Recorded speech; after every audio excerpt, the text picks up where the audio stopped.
Good evening, students. Welcome to the session. Have you revised? Yes, students. Have you revised the class penalty topic we have done in the last class?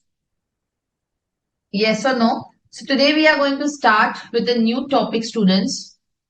We are going to start with the international taxation, the NR taxation topic. We are going to start with that first today. And then, of course, we will have the double tax avoidance, which is the second topic. So, another 2, 3 classes we are going to spend around the international taxation itself, right?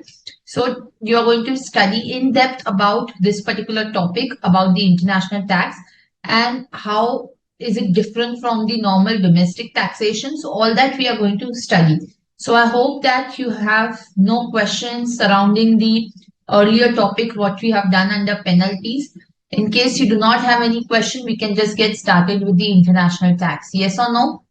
All of you? Yes. Good evening, Shankara. Good evening, Viraj. Good evening, Mohammed. Yes, students, no questions. So shall we start with the international taxation? Yes? Yes, students. Okay. So let's start with the new topic. Just write down over here. Add a new page and let's start with the international taxation.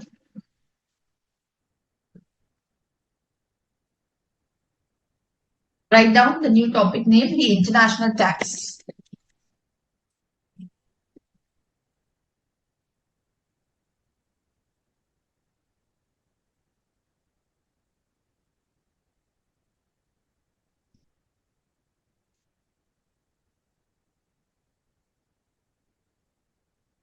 Okay.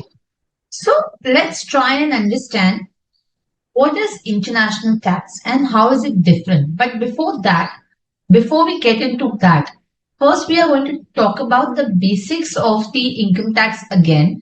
Because till now, if you notice that we have not covered, we are almost coming to the end of the lectures, right, students? So we have never spoken about the residential status students, right? So first we are going to talk about that.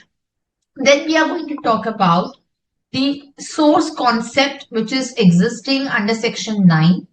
So after that, we will talk about then the international taxation because students understand. Can you help me understand what is international tax? Yes, students. So here in this particular chapter, we will cover the residence. We are going to cover the source of income concept. Then we are going to cover all those kind of taxation for the non-resident, which was either part of the PGBP, capital gain, income from other sources, wherever there are special provisions for the non-resident, special tax rates which are there. All of that we are going to cover. So just tell me, what do you understand by international tax, students? This is going to be a very interesting, students. Believe me, this is an area itself to be specialized into. So let me know what you understand.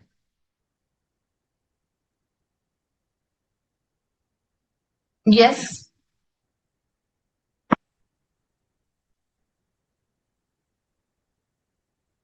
Faster, students. What do you understand by international tax? Yes. I need the answers. Is it something different from your normal domestic tax? What does it concern, students? Tax on non-resident person income. Okay, Viraj, that's one set of the answer. Yes.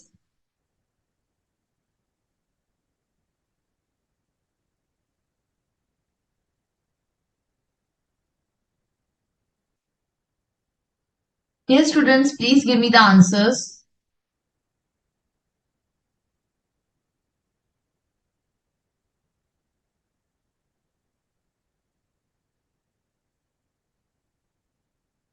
Tax on Non-resident person income, I'm not getting any answers. Okay. Let me give you the answer then.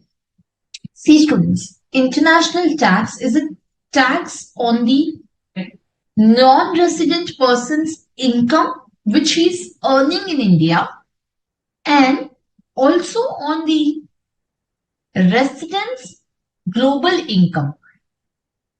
So it is basically a cross-border taxation, students. International tax is essentially the cross-border taxation. Good evening, Dilip. Yes, Shankara, income of a foreign received or deemed to be received in India, that's one set.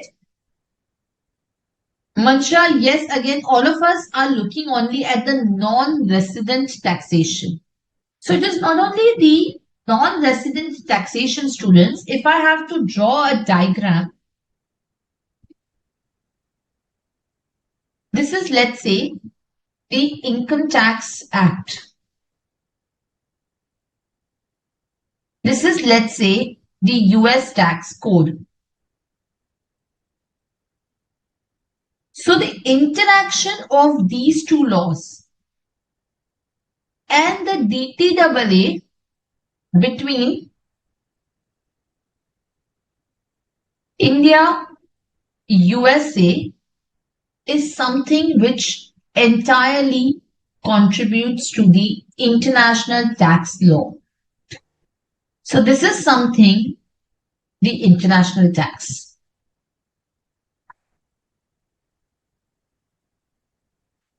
Are we getting that, student? So let's say, for example, this is Mr. A. Okay. He is a resident of India.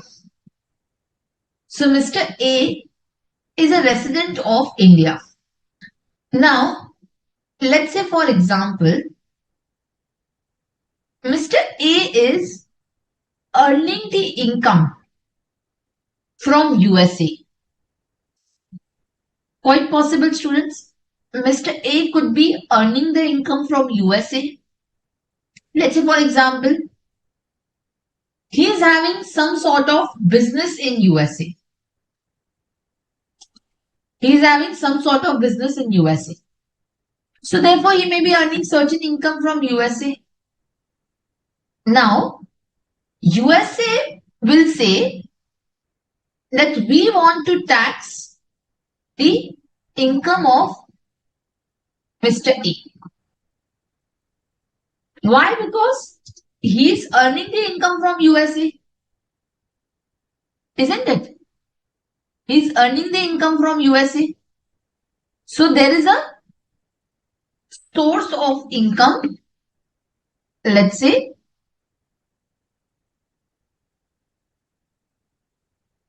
lying in USA. So he's a resident of India.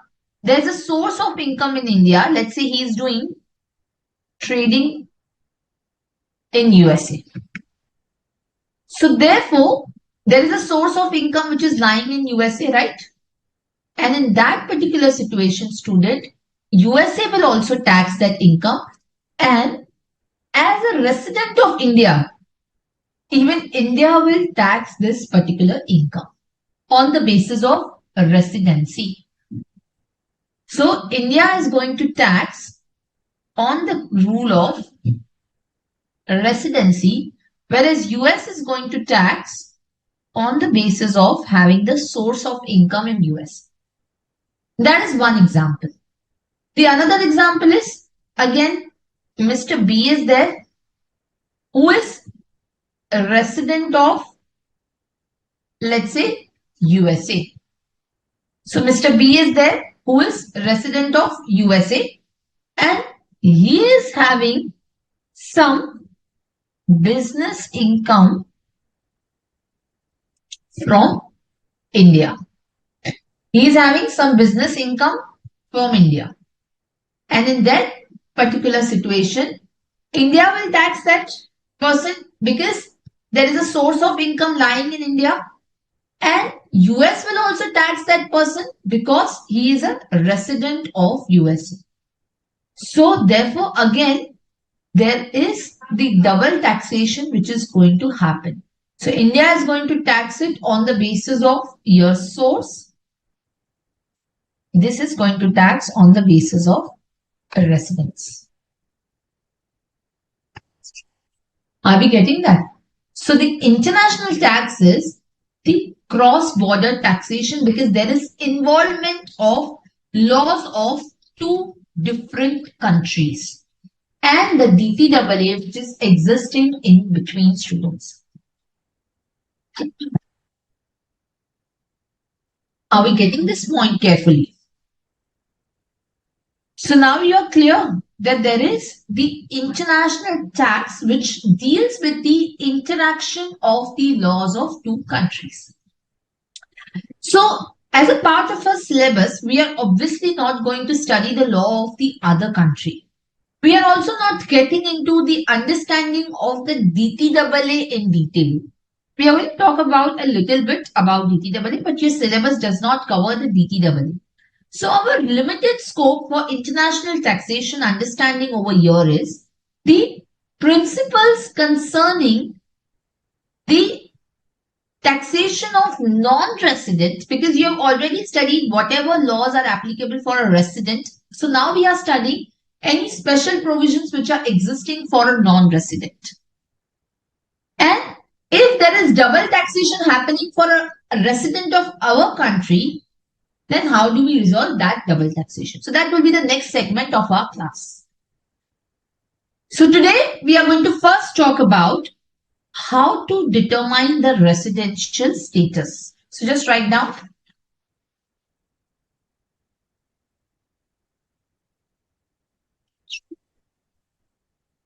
residential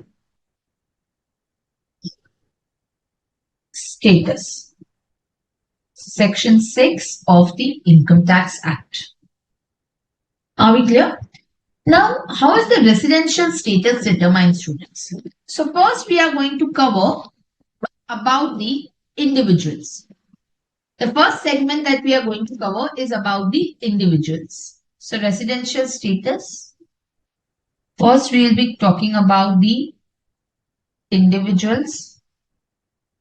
Then HUFs. Then partnership firm, LLP, AOP, BOI, and finally about the companies. Now, for an individual, how is the residential status determined? Yes, students. So tell me, how is the residential status for the individual determined? IPCC, go back to your IPCC. Yes. Yes, students. It's not very difficult. Give me the answers very fast. Yes. How is the residential status determined for the individual students?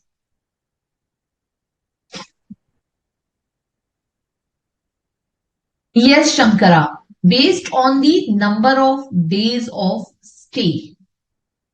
So there are two conditions, which we call it as the basic condition.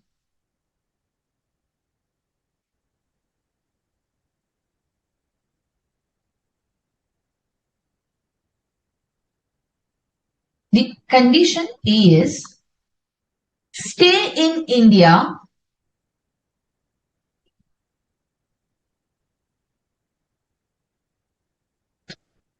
for greater than equal to 182 days during the financial year or during the previous year, as we may call it. So stay in India for greater than equal to 182 days. Or the condition B is it has two segments. Number one, he has been staying in India for at least 60 days. Stay in India for greater than equal to 60 days in the previous year, and the second condition,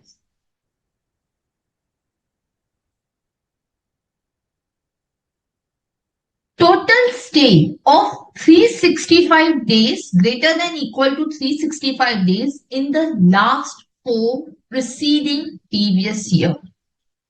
So stay in India for greater than equal to 365 days in 4 preceding previous year.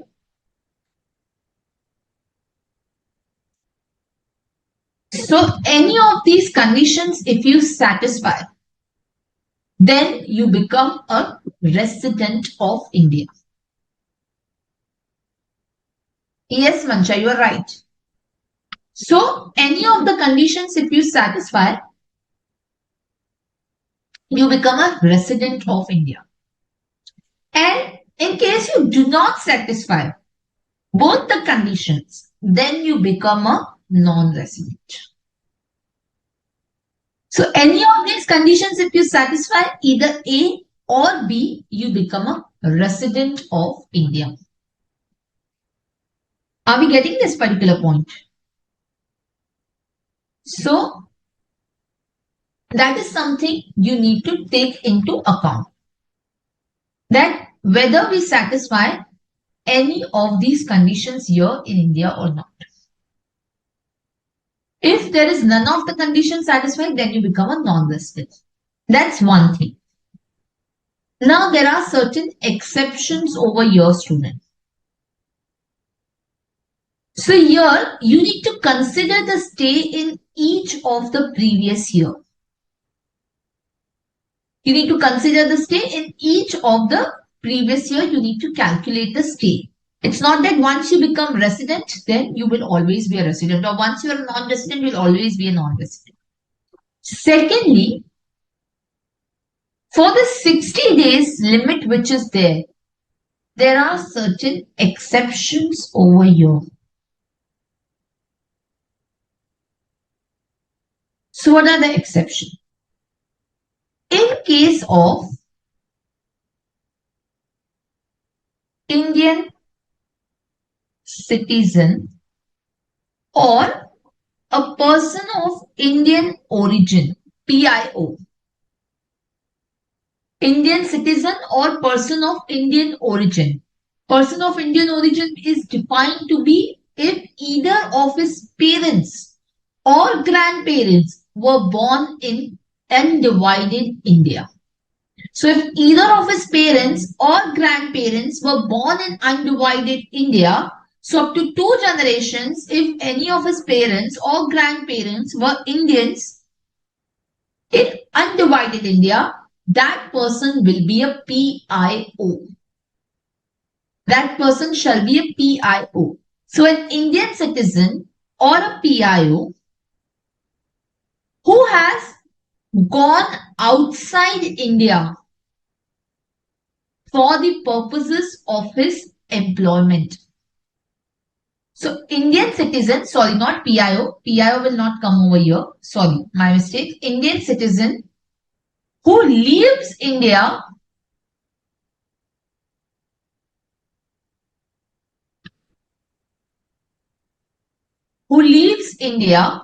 as a member of crew of Indian ship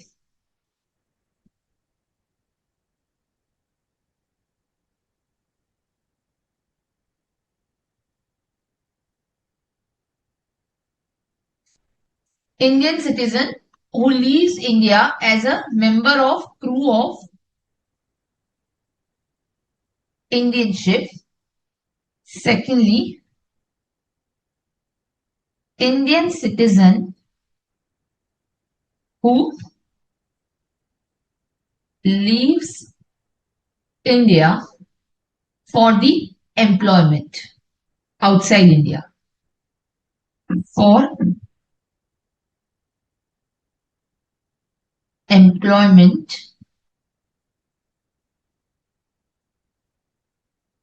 outside India. For these category of Indian citizen who leaves India either as a member of crew of Indian ship or who leaves India for the purposes of the employment outside India. In that particular case, the instead of 60-day condition, only 182-day condition will prevail. So, consider instead of 60 days, only 182 days. Are we clear? Now, member of crew of the Indian ship or the person who is leaving the India for the purposes of the employment outside India. Good evening, Namrata. Third category. An Indian citizen or the PIO.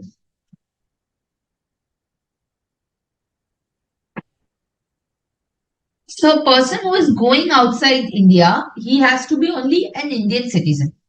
PIO is not covered for the person going outside. In the third category, even PIO is there. Indian citizen or PIO who being outside India comes on visit to India. Comes on visit to India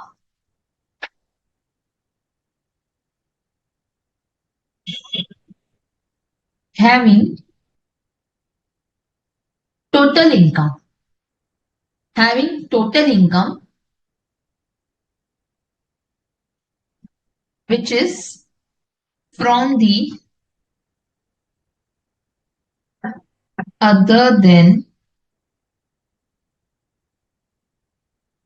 foreign sources, which is from other than foreign sources, less than rupees 15 lakh. So for these three categories student, instead of 60 days, you will consider 182 days. Are we clear? So if the question says to you, Indian citizen who has left India for as a member of crew of Indian ship. It should be an Indian ship, not a foreign ship. Indian citizen who has gone outside India for the purpose of employment. Or an Indian citizen or a PIO who has always been outside India student, but who comes on visit to India having total income less than rupees 15 lakh. Instead of 60 days, you will only consider the 182-day rule. Meaning if they have stayed in India for more than 182 days, only then they shall be considered as the resident of India students. Clear up till this particular point, students? Very simple, right? Shankara C. That's a very good question and very common question which is asked. That, see, understand students Shankara's question because this could be your question as well. So Shankara is asking, ma'am, so should they stay in India for 182 days in the previous year and 365 days in the 4 preceding previous year? So students understand. See, even if I say that it's 182 days, once I say that instead of 60 days, consider over here 182 days, then automatically I'm fulfilling this condition, students. then I need not even check about this condition, because when I'm replacing 60 days with 182 days, automatically you are fulfilling condition A. Then there is no question of checking condition B, students. Shankar, are you getting my point? So I'm saying instead of 60 days, you read it as 182 days. So once you say I've crossed 182 days, Shankara, then my condition A is automatically fulfilled. I have become resident. No need to check whether I have stayed in India for more than 365 days in 4 years. Are you clear, Shankara? Yes. So automatically my condition A gets fulfilled. Clear? Okay. Now comes the second exception. See, I've written it over here. One, there is a second exception which is there. What is the second exception? Consider instead of 60 days, 120 days. So first we said 60 days only, instead of 60 days, only 180 days. Now I'm talking about 120 days. Now who will fall under this exception? Only one. Indian citizen or the PIO, person of Indian origin, who being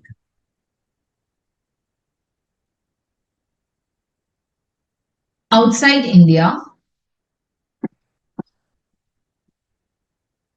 comes on visit to India.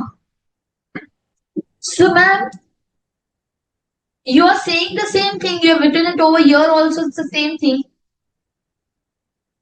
But here,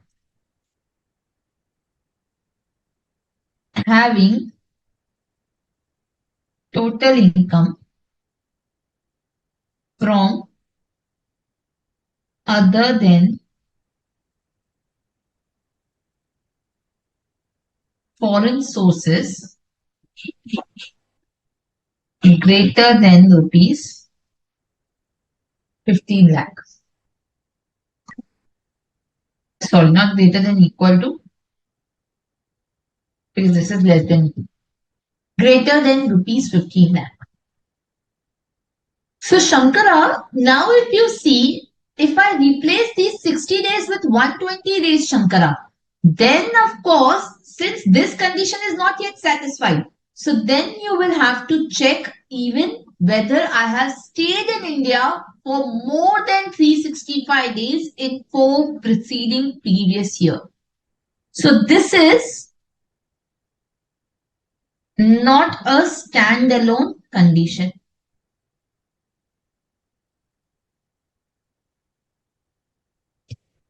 You need to check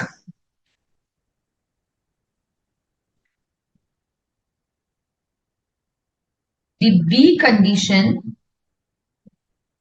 of greater than equal to 365 days in 4 preceding previous year. Are we getting? So, yes, it's a very good question, Mancha. Income from foreign sources should be exceeding 15 lakh. No. It says total income other than the income from foreign sources. It doesn't say income from foreign sources should be more than 15 lakh. So basically, what it means is when you have to see for the Indian citizen or PIO who is coming on visit to India, for them, the total income, meaning the total income which they are earning in India from the Indian sources and not from the foreign sources. So basically, all the income which is accruing, arising, deemed to accrue or arise in India, or received or deemed to be received in India, only the Indian incomes are to be considered. Are we clear? So total income from the Indian sources, not from the foreign sources, student. For them, you need to check whether they have, if they have stayed for more than 120 days in the previous year, plus 365 days in the 4 preceding previous year. Yes or no? Any questions so far? These are the basic conditions that for a residency needs to be fulfilled. Are we clear, student? Then we have something called as a new concept which has emerged where none of the basic conditions are checked. What is that concept, students? That is deemed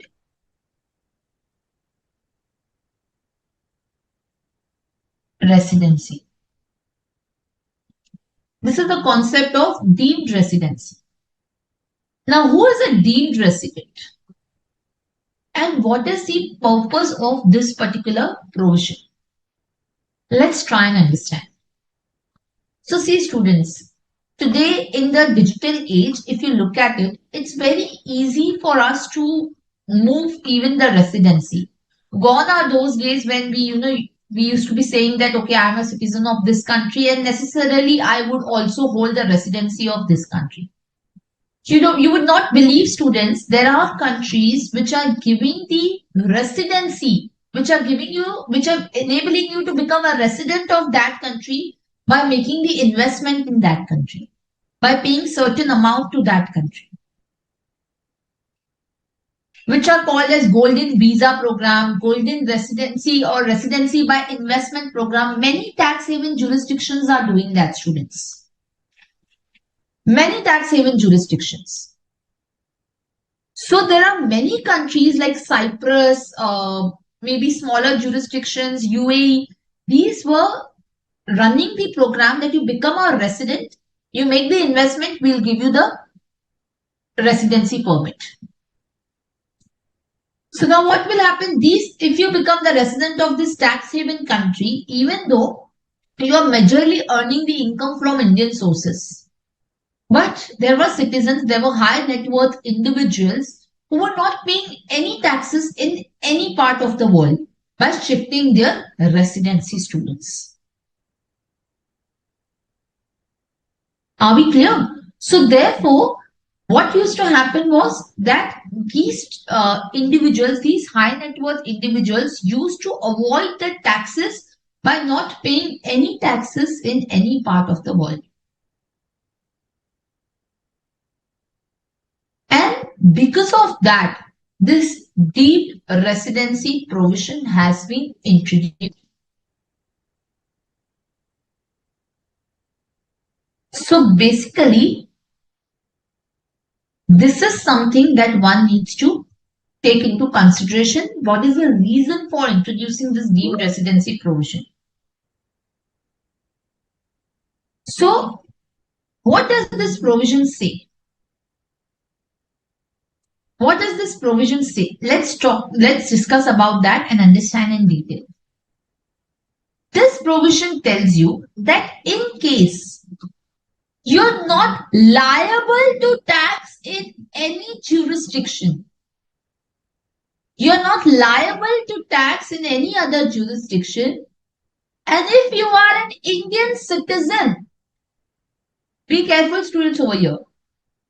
If you are an Indian citizen who is not liable to tax in any other jurisdiction, student, and you have total income from the Indian sources, from other than foreign sources, more than rupees 15 lakh, you would be deemed to be the resident of India.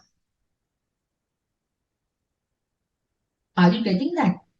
So just write down Indian citizen,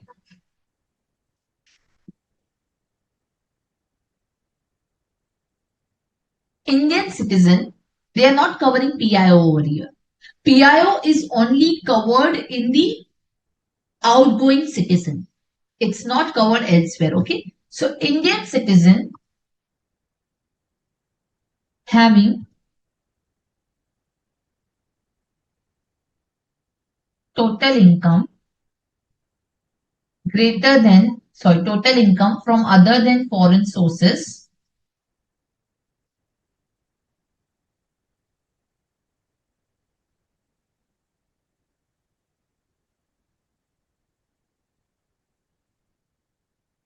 greater than rupees 15 lakh plus not liable to tax plus he is not liable to tax in any other country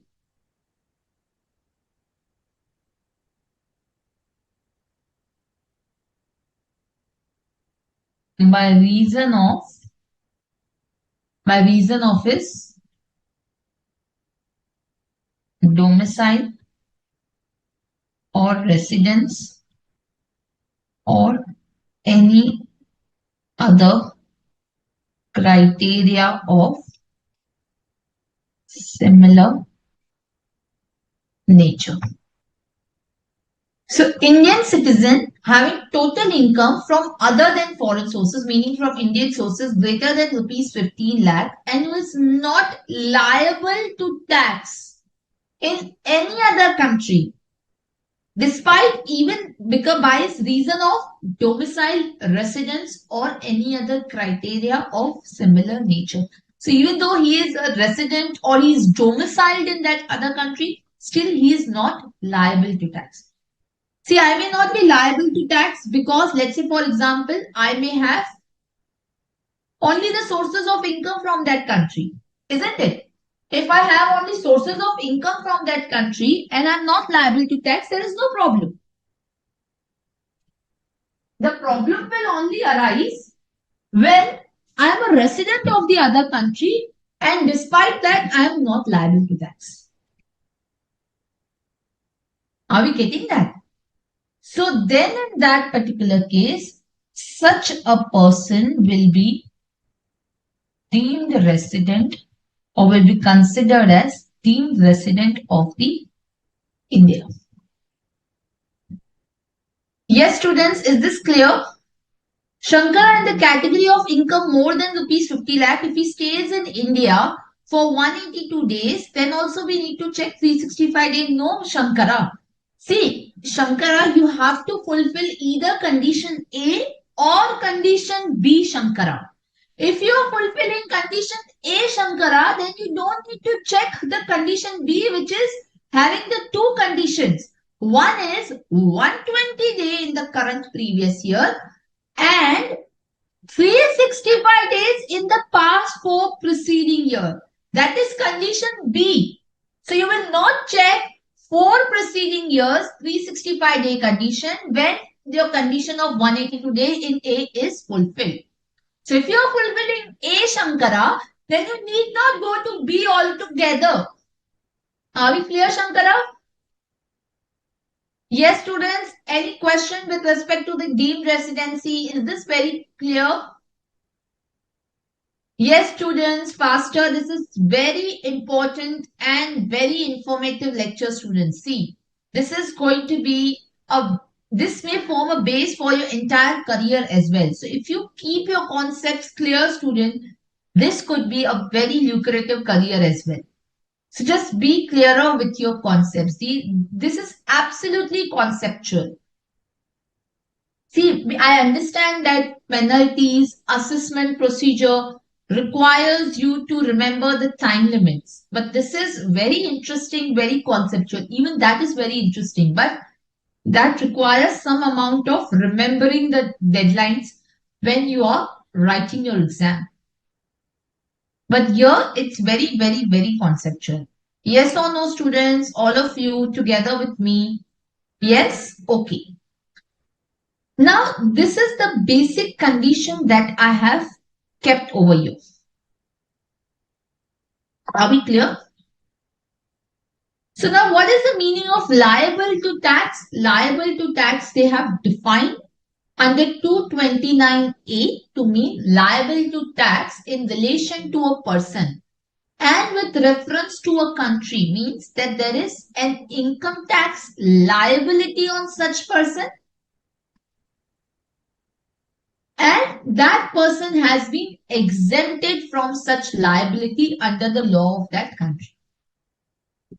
So there is no income tax liability on that particular person. For example, if you look at UAE, individuals are not liable to tax in UAE. Namrata, if not resident in other country and not liable to pay tax, then also deemed provisions no. So you should not be a taxable person in the other country, even though you are a resident of that country. An example is individuals who are resident of UAE. So if you are not liable to tax because you are only having the source of income, you are not resident of that country, then it's all right. Because source of income, it is possible that it is not taxable over here in that particular country, that's fine. But if I'm a resident of that country and I'm not liable to tax, meaning I'm trying to avoid the taxation. Mansha, if Indian citizen PIO's income from other sources is less than 15 lakh, then only 182 yes needs to be checked. You're right, Mansha. Yes, students, okay. Now we come to the additional conditions because now until now you are either a resident or a non-resident on the satisfaction of the basic condition. For deemed residency, you need not even check any basic condition. The only condition is Indian citizen having total income from other than foreign sources greater than 15 lakh and not liable to tax by reason of his domicile, residence or any other criteria of unsimilar nature. Meaning I am not taxable in that other jurisdiction or I am exempted from paying the tax in the other jurisdiction. Are we clear? Then once you are a resident, we have two kinds of resident under the Income Tax Act. What are the two kinds of resident, student? Yes. Yes, what are the two kinds of resident?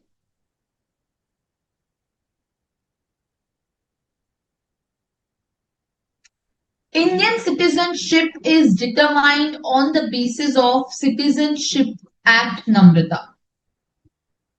So Indian citizenship is determined on the basis of Indian Citizenship Act, which is Citizenship Act of 1955. Either you obtain the citizenship of India by registering yourself, by acquiring the citizenship of this country, or you are born in the India. So you become the citizen of India. Are you getting that? So the citizenship can be acquired or it can be by birth. So if you are born in India to a citizen of India, then you are automatically becoming the citizen of India. Or you are acquiring the citizenship in India by registering yourself. So you can make an application for the registration of the Indian citizenship. Like we obtain citizenship of any other country, here also it can be obtained. If you get married to a citizen of India, or if you are residing in India for several years, so in that particular case, you can obtain the registration of the citizenship. Clear? Yes, Mansha. ROR, yes, Namrata, Shankara, correct. Viraj, yes. ROR, RNOR, these are the two types of resident here in India. So for that, we need to check the additional conditions. So then you have the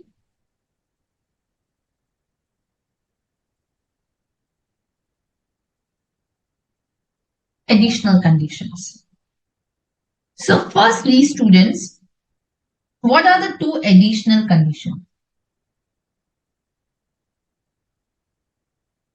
A, the condition here is if that individual has been resident in 2 out of 10 previous years. If I have been a resident meaning what? If I fulfill either A or B condition, the basic condition, in 2 out of 10 previous years. And here you have the and condition, meaning both should be fulfilled. You have been in India, so stay in India for greater than equal to 730 days in 7 preceding previous years. In 7 preceding previous year. So, resident in 2 out of 10 previous years and stay in India for greater than equal to 730 days in 7 preceding previous year. If you fulfill both the conditions, you will be ROR. So, a ROR is one which fulfills the basic plus both the additional conditions.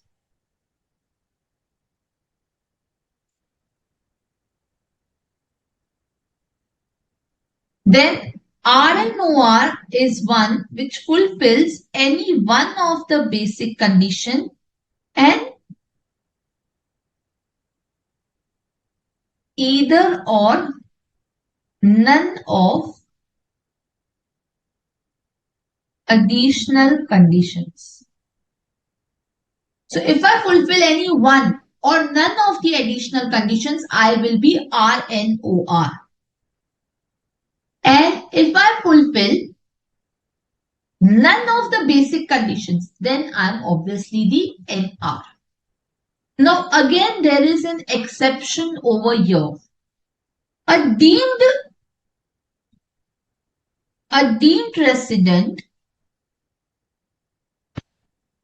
deemed resident will always be RNOR.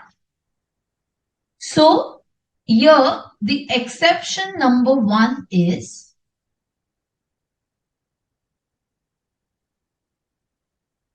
a deemed resident, irrespective of fulfilling, we need not check even the additional conditions because a deemed resident will always be RNOR.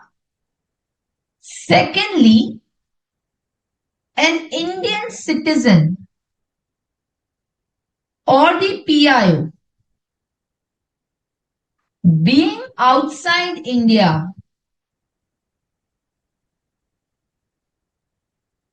and coming on visit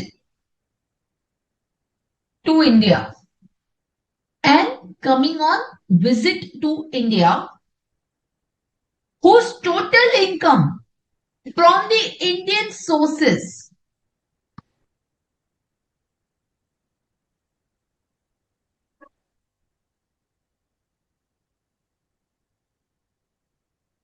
from other than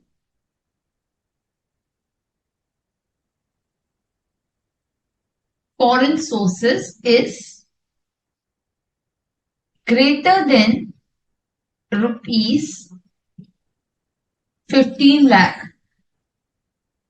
he will be considered as RNOR if his stay in India during the previous year is greater than equal to 120 days but less than 182 days. But less than 182 days.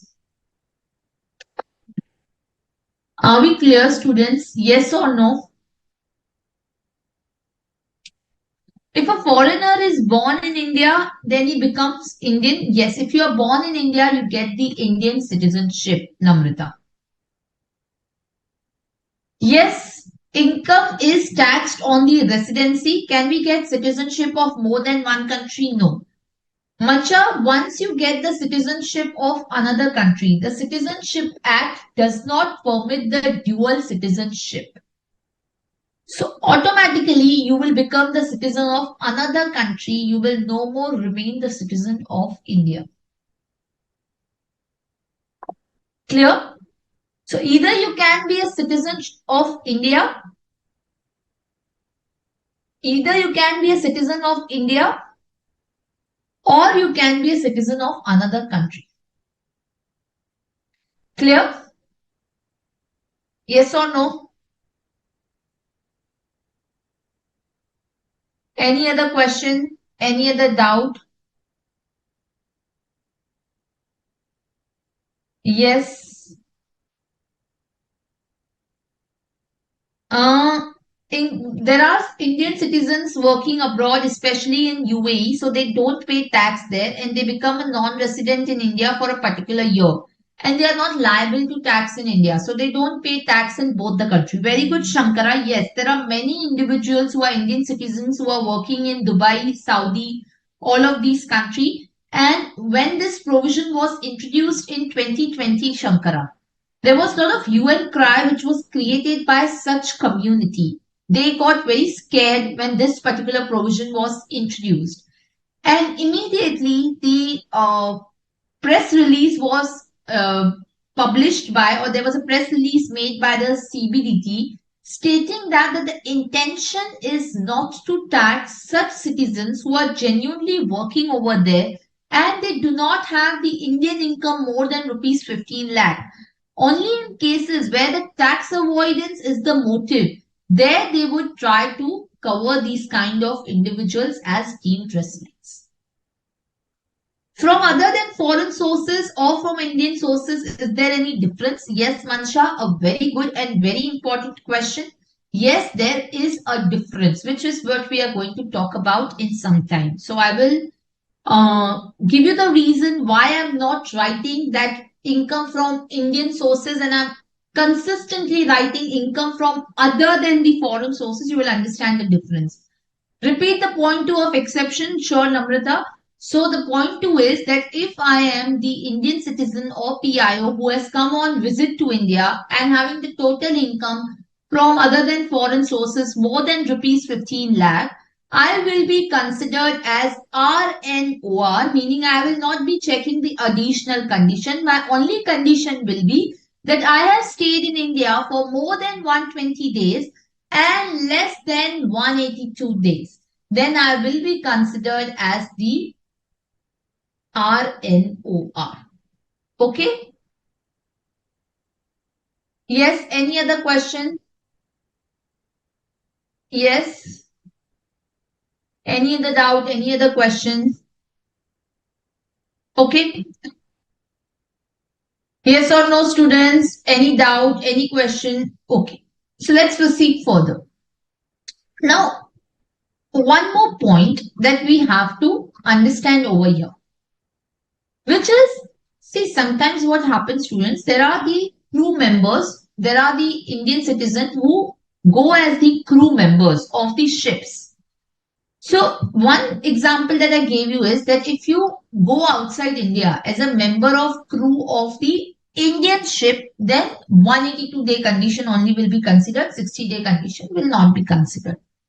But in case of the Indian citizen who is going as the crew member of a foreign bound ship, so there is uncertainty as to how do we determine the period of stay in India, because it happens that even when you have boarded the ship, but the ship is still in the Indian territorial waters.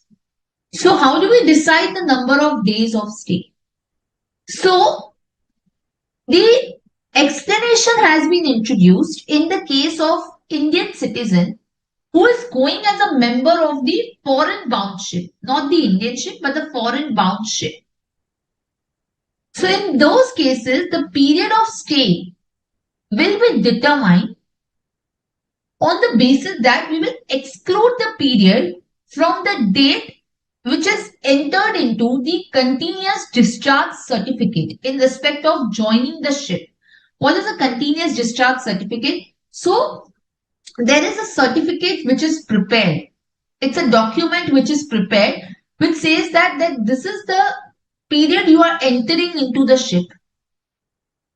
So the period which is commencing from the continuous discharge certificate date which is entered into and ending on the date which is entered into again in the continuous discharge certificate in respect of signing off. So from joining date in the continuous discharge certificate till the date when you sign off from that ship which is again entered into continuous discharge certificate, that period will be excluded.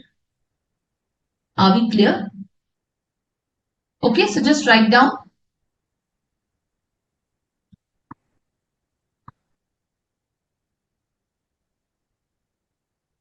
in respect of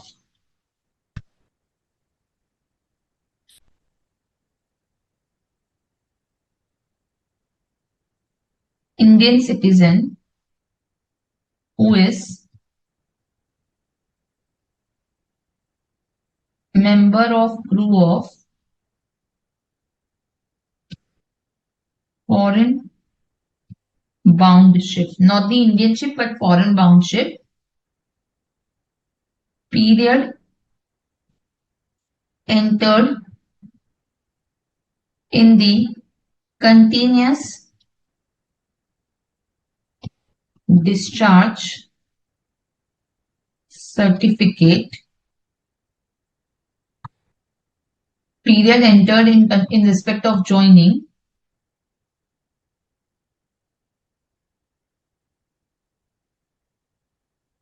to the signing off shall be excluded.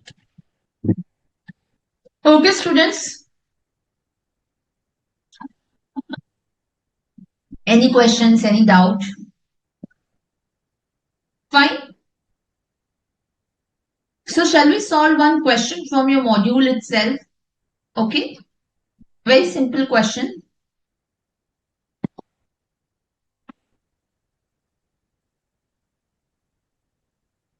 Let's write down.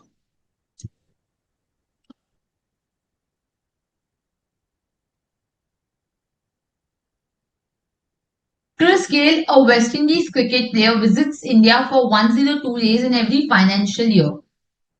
This has been his practice for past 10 financial year. Find out his residential status for AY 24-25. Would your answer change if the above facts relate to Srinath, an Indian citizen who resides in West Indies and represents the West Indies cricket team? And would your answer be different if Srinath had visited India for 120 days instead of 102 days every year?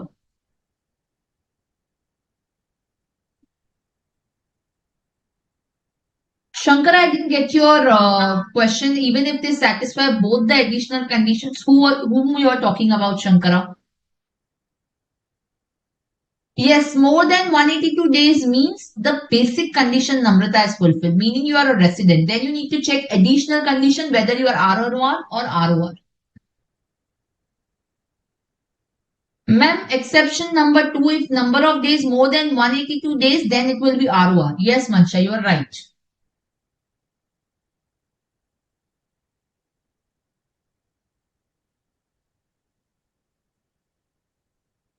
Please solve this question for me.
Yes, students, faster.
Shankara, for more than rupees 15 lakh Indian citizens, if they stay for 120 days, they are resident. Then you don't need to check the additional conditions. You directly need to check if they have stayed in India for more than 120 days and less than 182 days. Then they are RNOR, otherwise they will be ROR. So you only need to check that particular condition, not the two additional conditions, Shankara. That's what I said, that it's an exception.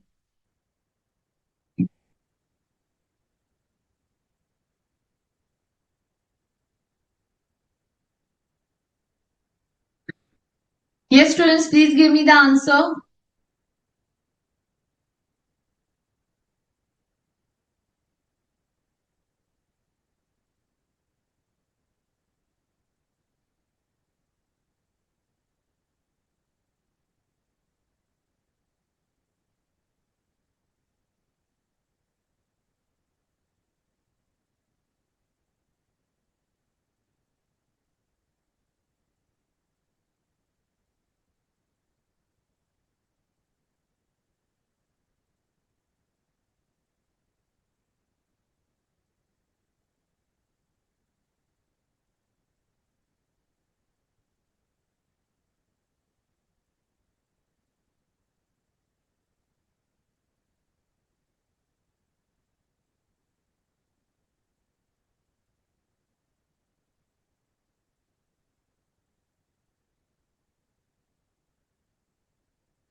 Students, not very difficult question. Please give me fast answers. What will be the first thing? He has stayed in for 102 days. So the first basic condition is not satisfied. Right? So he is not an Indian citizen nor a PIO. So we'll check the second basic condition, which is more than 60 days and in the last four preceding previous year for more than 365 days, right? So he has been always staying for 102 days, right, students? So from 1920 to 22-23, 102 days into 4 years, that becomes the 408 days. So he has been in India for more than 60 days and for more than 365 days during the four immediately preceding previous year. Therefore, he becomes a resident of India.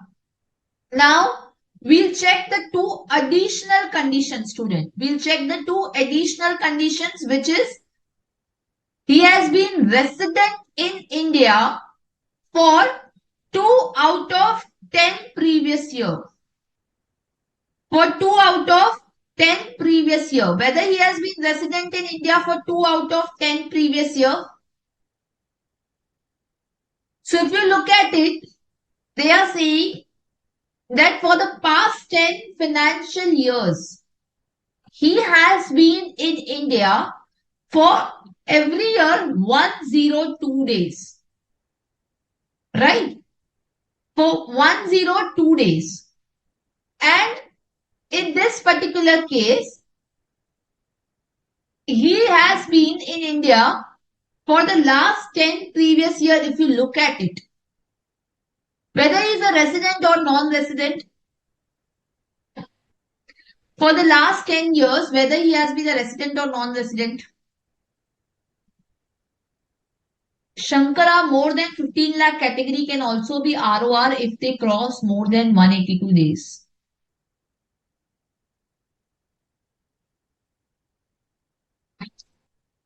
Yes, students, faster.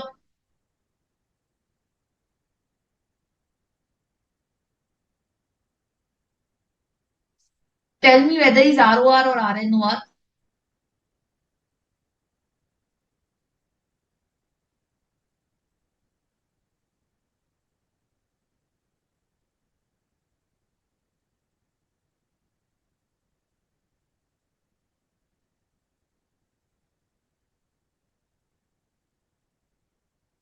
He will be ROR, right? So his stay in India will be more than 729 days. Whether it is going to be 729 days. So you check 102 into 102 into 7 years. So that will be 714. So his stay in India in the last 7 years has been lesser than 730 days. Right? And of course, he has been in India he has been a resident in 2 out of 10 previous years. But he has not been staying in India for more than 730 days for 7 years. So he will become RNOR. He will become RNOR. Right? Yes, Mansha, correct. Secondly, if it was Mr. Srinath, who is an Indian citizen, who is residing in West Indies and is coming on a visit to India, then in that particular case, for him, what will be the number of days of stay? Indian citizen who is residing outside India coming on visit to India. Yes, then what will be the number of days of stay? So if his total income exceeds rupees 15 lakh and if say exceeds 120 days, then in that particular case, then in one, if it say exceed more than 120 days, then in that particular case, he will become a resident in India. And you will also have to check the past 4 years condition. So 120 days into 4 years, because they are saying that you assume instead of 102, 120 days. So that is also exceeding 365 days, so he'll become a resident. Now, if his total income is, if during the year he is staying for more than 120, less than 182 days, then in that particular case, he will become RNOR. If his total income is less than 15 lakh and in that particular case, we will not consider 120 days, we will consider 182 days. So he will become the NR. Yes or no, students? Yes. Is this clear? Yes or no?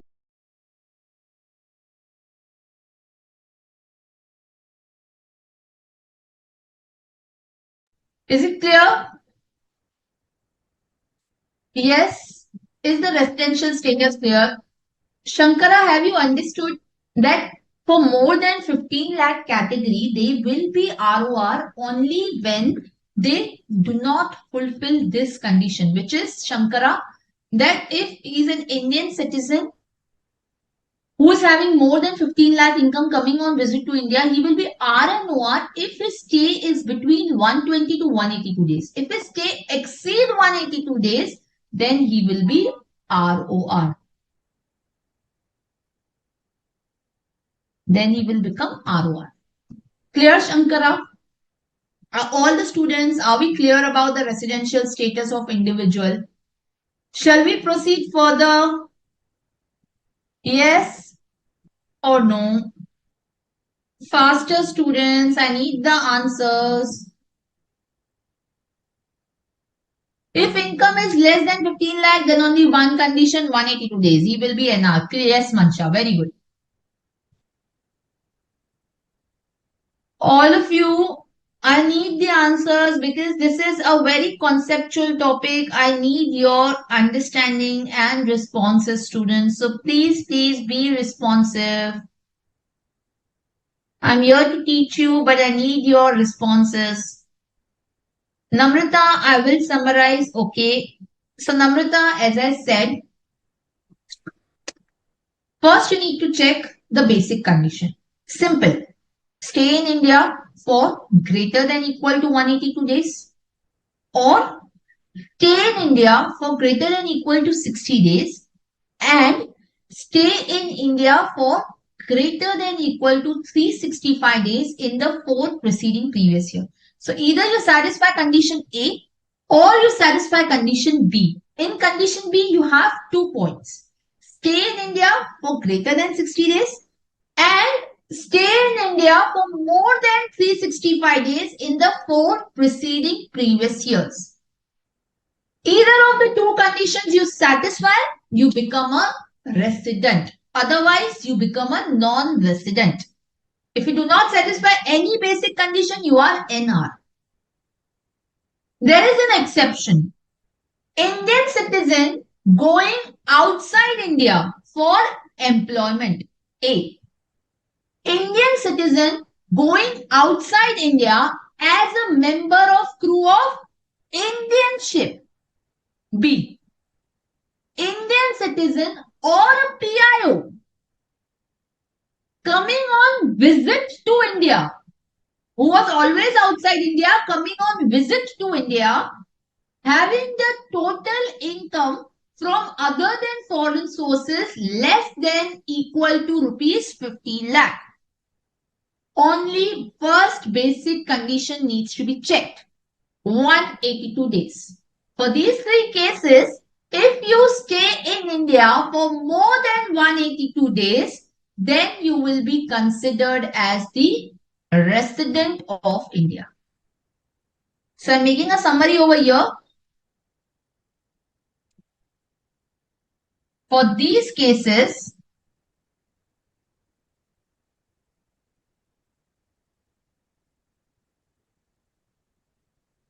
only 182 days for the residency. Correct? For becoming the ROR, you need to check both the additional conditions, which is A, resident in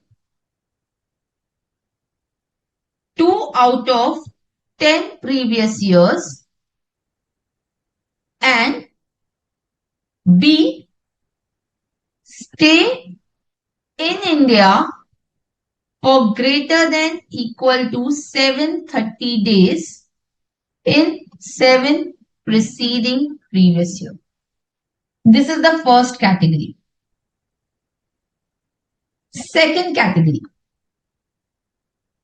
The second category is Indian citizen or PIO who comes on visit to India having the total income more than rupees 15 lakh. Having the total income more than rupees 15 lakh. Right? For them, you will be a resident if you stay in India for greater than equal to 120 days plus greater than equal to 365 days in 4 preceding previous year. This is the first condition. Or greater than equal to 182 days in the previous year. So either of these 2 conditions you satisfy, you become a resident. Indian citizen or PIO who is having total income more than 15 lakh. He will be ROR only when his stay in India greater than equal to 182 days. If stay greater than 120 days and less than 182 days, he will be RNOR. Third category. deemed resident. Basic condition not applicable. He will always be a resident and he will always be a RNOR. Finally, the others which are there, for them, the basic condition will be greater than equal to 182 days in the previous year or greater than equal to 60 days in previous year and greater than equal to 365 days in the 4 preceding previous year. And of course, the additional condition will be applicable. Additional condition is they will be ROR if they are resident in India for more than in 2 out of 10 previous years and stay in India for 730 days or more in 7 preceding previous year. So this is your summarization, students. I hope this makes it very clearer.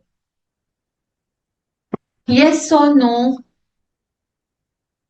Yes. So shall we proceed to the next topic then? Next, we are moving towards the HUF.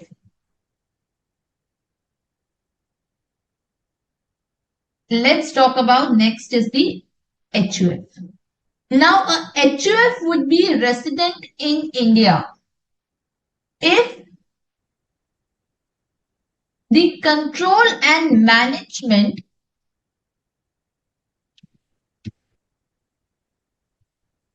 of affairs,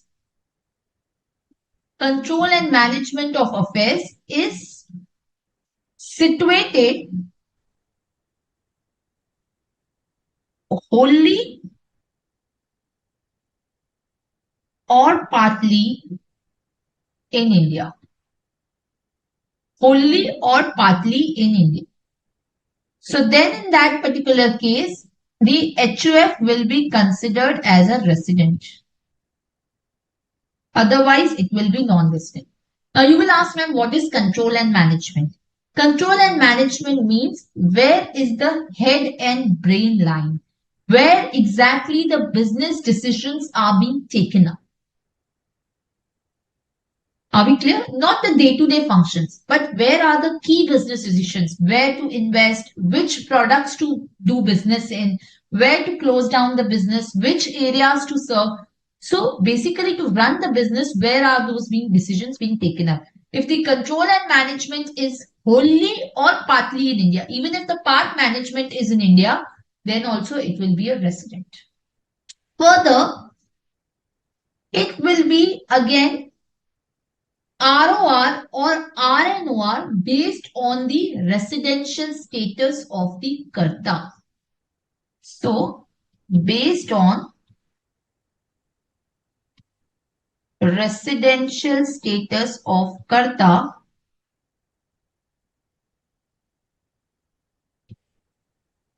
HUF will be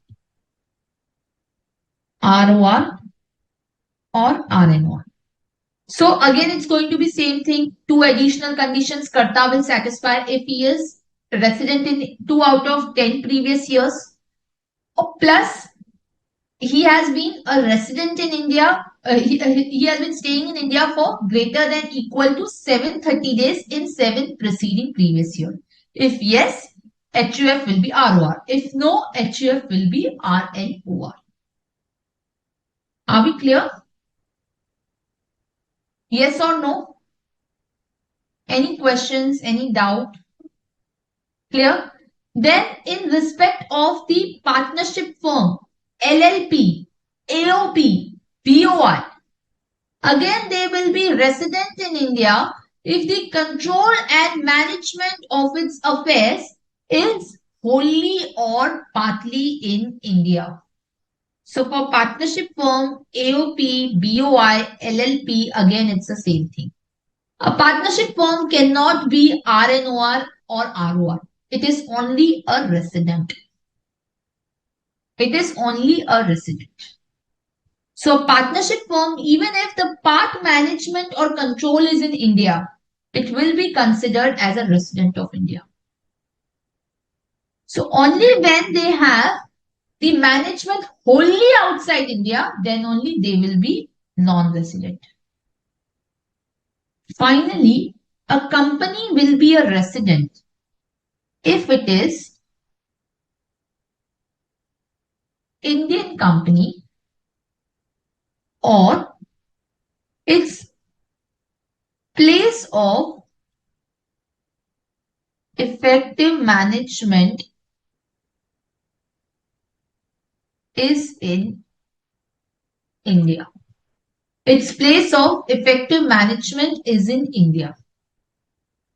A company shall be a resident if it is Indian company or if its place of effective management is in India. Control means the power over that company or the HUF or partnership to decide their affairs, Namrita. Yes, Mansha, the additional conditions are irrelevant for the Indian citizen or PIO whose income is greater than 15 lakh and who are visiting the India.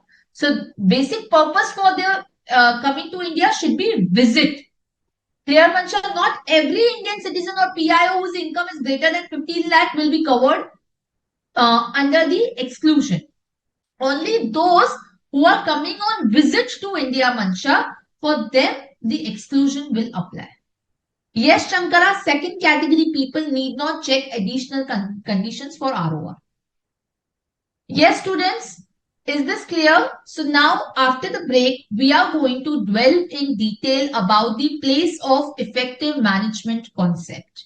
And that will take the entire second half of our lecture because that is very, very, very important topic, students. So let's take a break of 10 minutes and then we get back. Okay, students?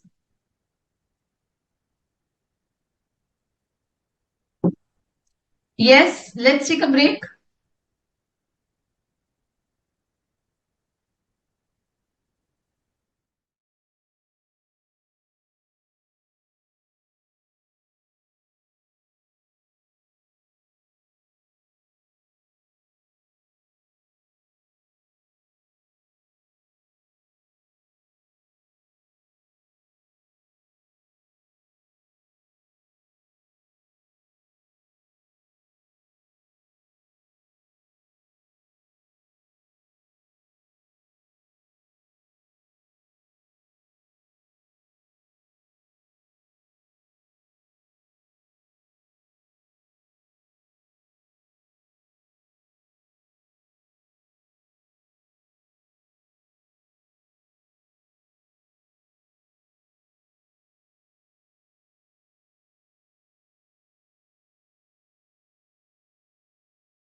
Okay. Students, now let's talk about the place of effective management concept. As I told you, a company will be a resident of India if it is an Indian company. Indian company meaning what? If it's incorporated in India as per the Companies Act 2013 or Companies Act 1956, which was erstwhile. Secondly, a foreign company will be said to be a resident in India if its place of effective management students is in India. Now, what do we understand by the term place of effective management? So just write down poem. So the act defines the poem means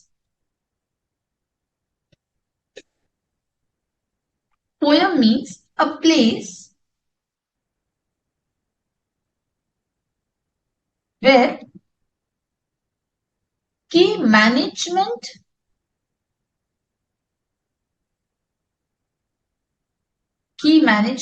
and commercial decisions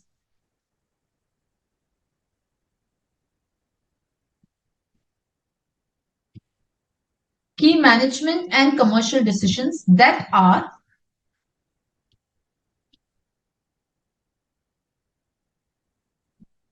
necessary for the conduct of the business,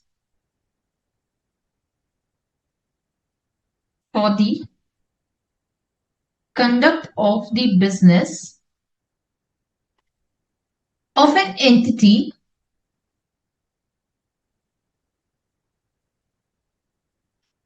as a whole are in substance made.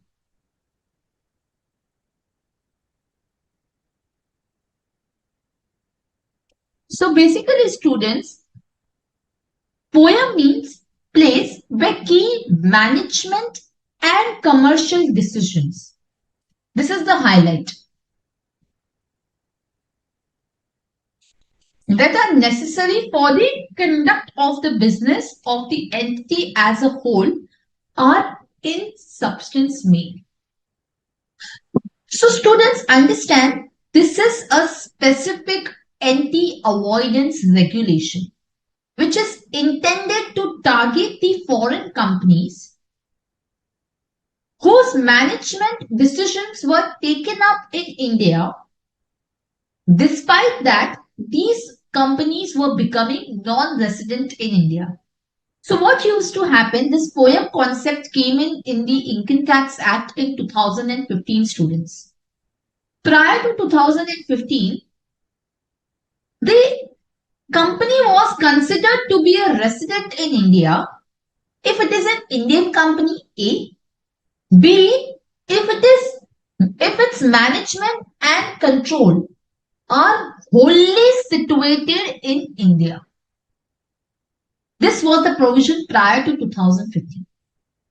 Now, if you look at the residency test for the for the partnership firm, for the HUF, it says that the management and control are wholly or partly in India. Even if part management and control for the partnership firm is there in India, it will be considered as a resident of India. But for the companies, this was not the case. For the companies, they said that the management or control should be wholly in India. So this was very simple. Keep one meeting outside India, keep one board meeting outside India, and you say part management or control is outside India, therefore a company becomes non-resident. Despite entire management from being done from India. So these companies, despite they were having the entire management or control from India, by just holding one meeting, they were able to shift their residency outside India. So for this purpose and also aligning with the international principle of the residency for company, because internationally POEM concept is used, this particular provision was replaced with the POEM. So POEM is a specific anti-avoidance regulation, students, which is targeting the companies which are intending to shift their residency. So it's a substance over form test, students. So the poem is the place where the key management or the control or the commercial decisions of the company are being made. Now, you will ask me, ma'am, what is the meaning of key management and commercial decisions? Key management decisions would be students pertaining to where exactly the company's operations are to be expanded. These are the key commercial decisions which are necessary for the conduct of the business of the entity. How the company's hiring policy should exist, how the company's management should be dealt with, who should be in charge of operations, who should be taking up these decisions, what should be the pricing of key commodities, what commodities should be sold, what commodities should be discontinued, what mergers and acquisitions we should take up in order to expand the business. These are the key management or commercial decisions. The day-to-day decisions are not part of the key management and commercial decisions. So where these key management and commercial decisions are being taken up, that is the place where the poem lies. And if that place is in India, then that company will be an Indian resident company. Now, determination of poem, student, is a very subjective concept. And this has to be determined year on year. As you determine the residency for individuals year on year, even the poem has to be determined year on year. It's not that once you have poem in India, you will always have poem in India. So this is a substance over form test. You look at the substance of the transaction rather than the form. Just because I'm holding the board meetings outside India doesn't mean that the poem is outside India. I need to check in substance who is taking those key management and commercial decisions. Even if one individual shareholder is taking that, and those decisions are the key decisions, then the poem will be in India despite the board meetings being done outside India. Now the question that students arises is, how do we determine the poem since it's a very subjective concept? So there is a test which is given, which is the active business outside India test, which is an important criteria to determine the poem.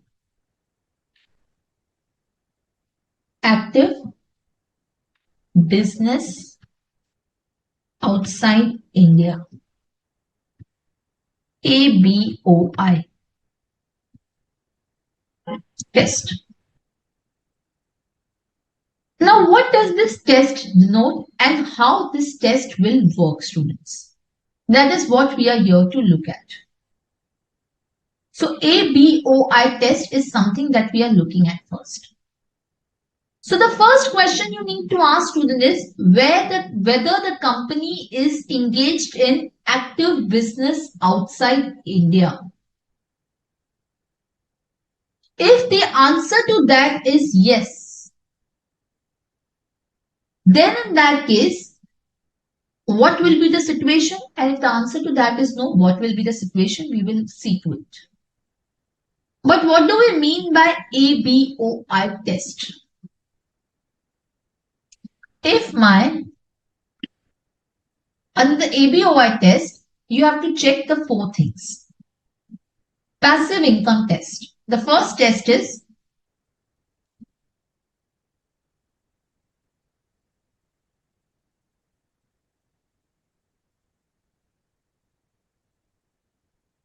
passive income test. The passive income should not be more than 50% of its total income.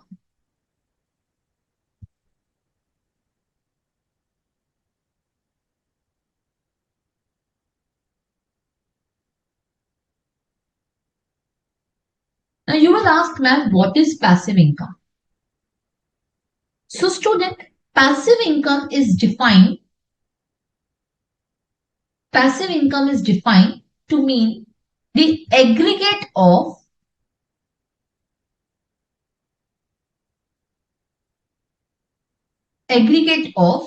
income from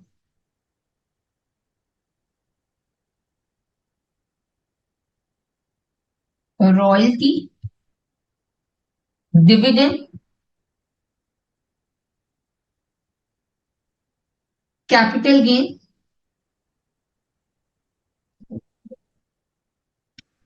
interest, rental. So royalty, dividend, capital gains, interest, rental income. So see students, there are two kinds of income always. One is the passive income, another is the active income. Active income means students the income which is from the main operations of the company. That is the active income. Whatever operations, whatever main business operations you have, the income that is getting generated is always called as active income. Whereas the passive income stands for the side income that you have, which could be in the form of royalties, dividend, technical services, capital gain. All of that income is your interest, which is your passive income. Plus, they say another category of income which will be classified as a passive income will be income where both purchase and sale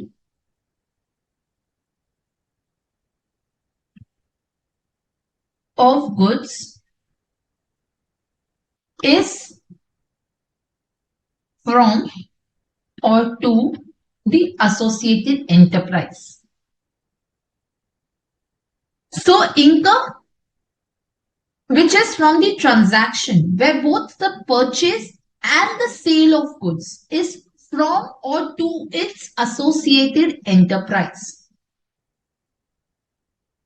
So basically students, let's say for example, if the income from the purchase is from A and sale is to a non-associated enterprise, that will not be considered in passive income. Or when the purchase is from non-A and sale is to A, that will again not be part of the passive income. So the passive income will be when the income from the transaction where both purchase and sale is from or to the associated enterprise. Both the things together. So it's not going to be only one, but both. Both purchase and sale should be with respect to the AE. Then that will be classified as the passive income student. Are we clear? So my passive income should be less than 50% of my total income. Secondly, this is the first condition. Second condition is asset test.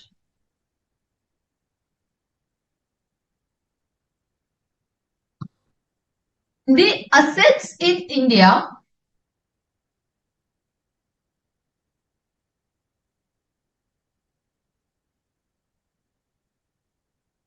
are less than 50% of the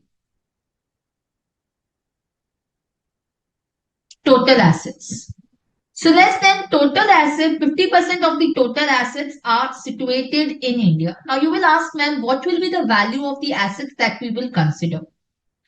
So you will consider the value which is taken for the tax purposes in the country of incorporation.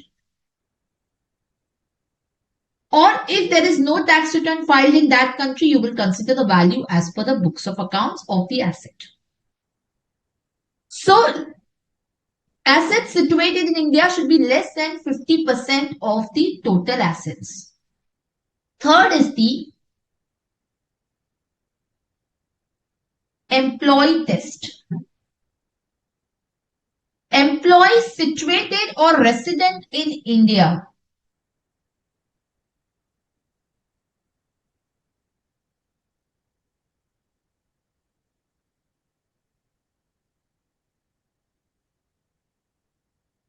shall be less than 50% of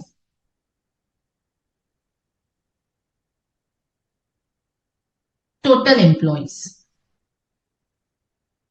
Employees less than 50% of the total employees should be situated in India. So that is the employee test. Fourth last test is going to be payroll test. The payroll expenditure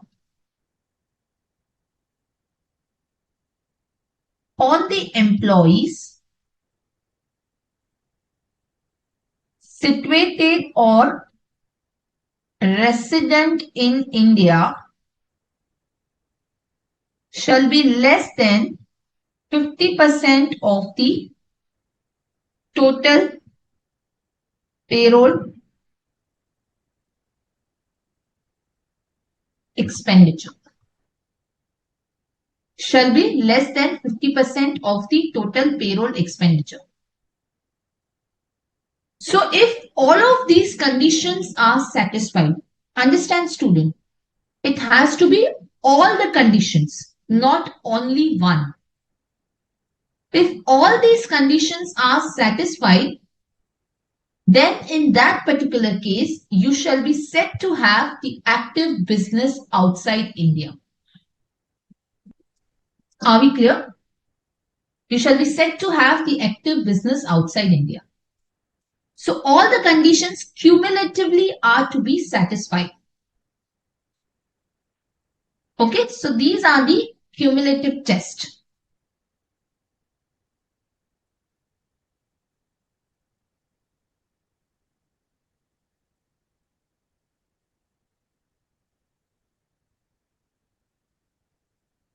Clear? Now, once I have the ABOI test satisfied, so your question will be whether ABOI test is satisfied. If the answer to that is yes, if the answer to that is yes, if your ABOI test is satisfied, if the answer to that is yes, then in that case, what will be presumed? In case of the companies engaged in active business outside India test, it shall be presumed that the POEM of the company will be outside India if the majority of the board meeting are held outside India. So, there is a presumption which gets created, student. So, POEM of the company shall be outside India if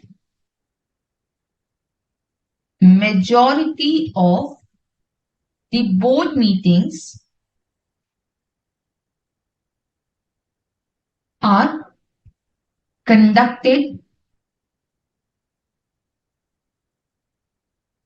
outside India. If majority of the board meetings are conducted outside India. So in that particular case, it will be presumed that the POEM is outside India.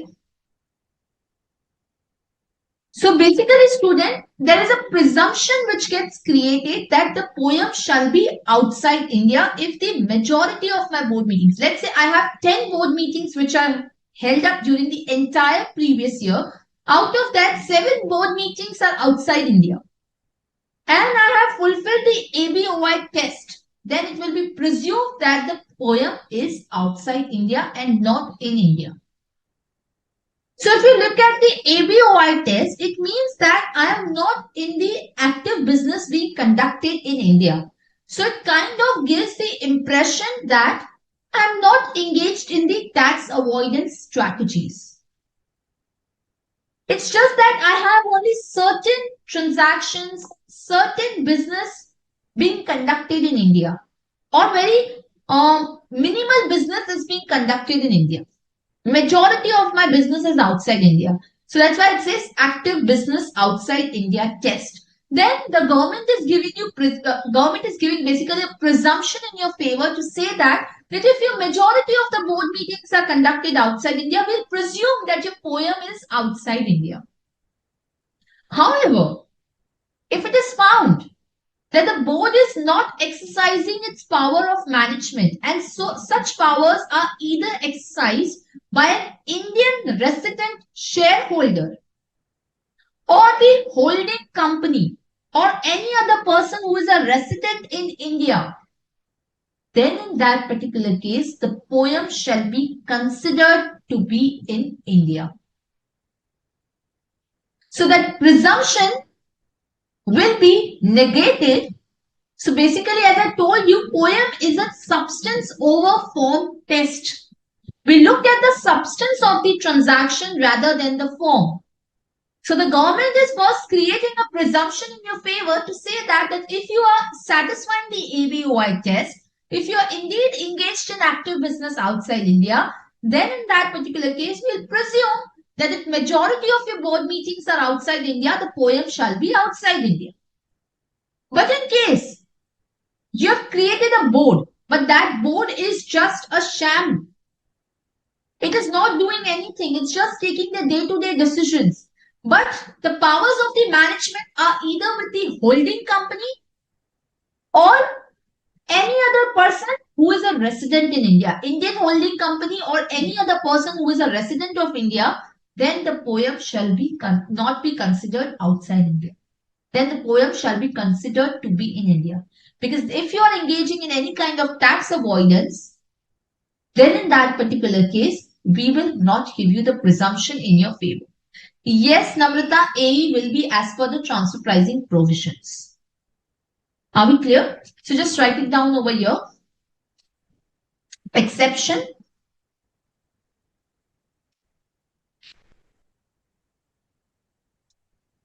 The poem shall be in India if the board is not exercising the power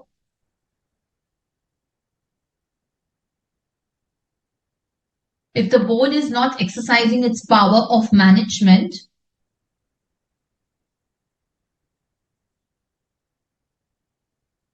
but such powers are with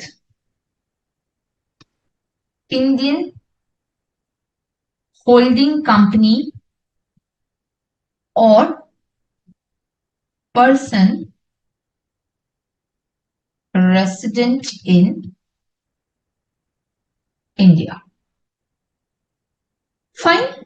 Now, whether ABOI test is satisfied. If this was yes.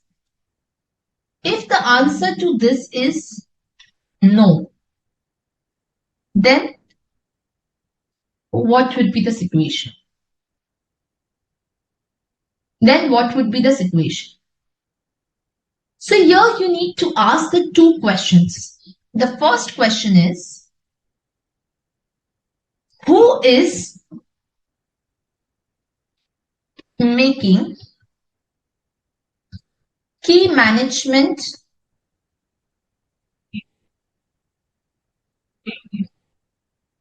and commercial decisions?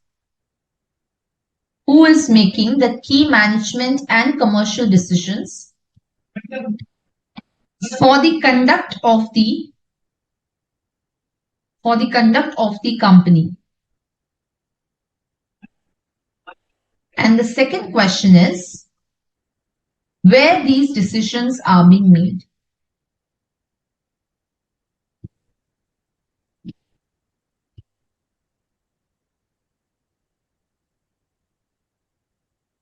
So who and where?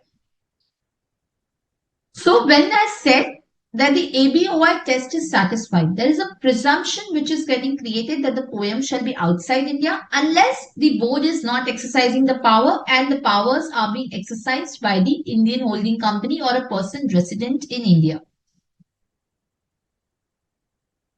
However, if the ABOI test is not satisfied, if the ABOI test is not satisfied, then in that particular case, one needs to ask who is taking the key management and commercial decisions and where those decisions are being taken up. Are we clear? Any questions so far to anyone? Okay. So there is one clarification which the CBDT has given. It has said that merely because the board follows certain general policies which are, let's say, laid down by the holding company, the parent entity. You know, big MNCs, this is usually a case that the MNCs lay down the general policies with respect to the payroll functions, HR, human accounting, IT infrastructure, supply chain function, banking operations, right? So there are certain general policies as to how the other entities in the group would function.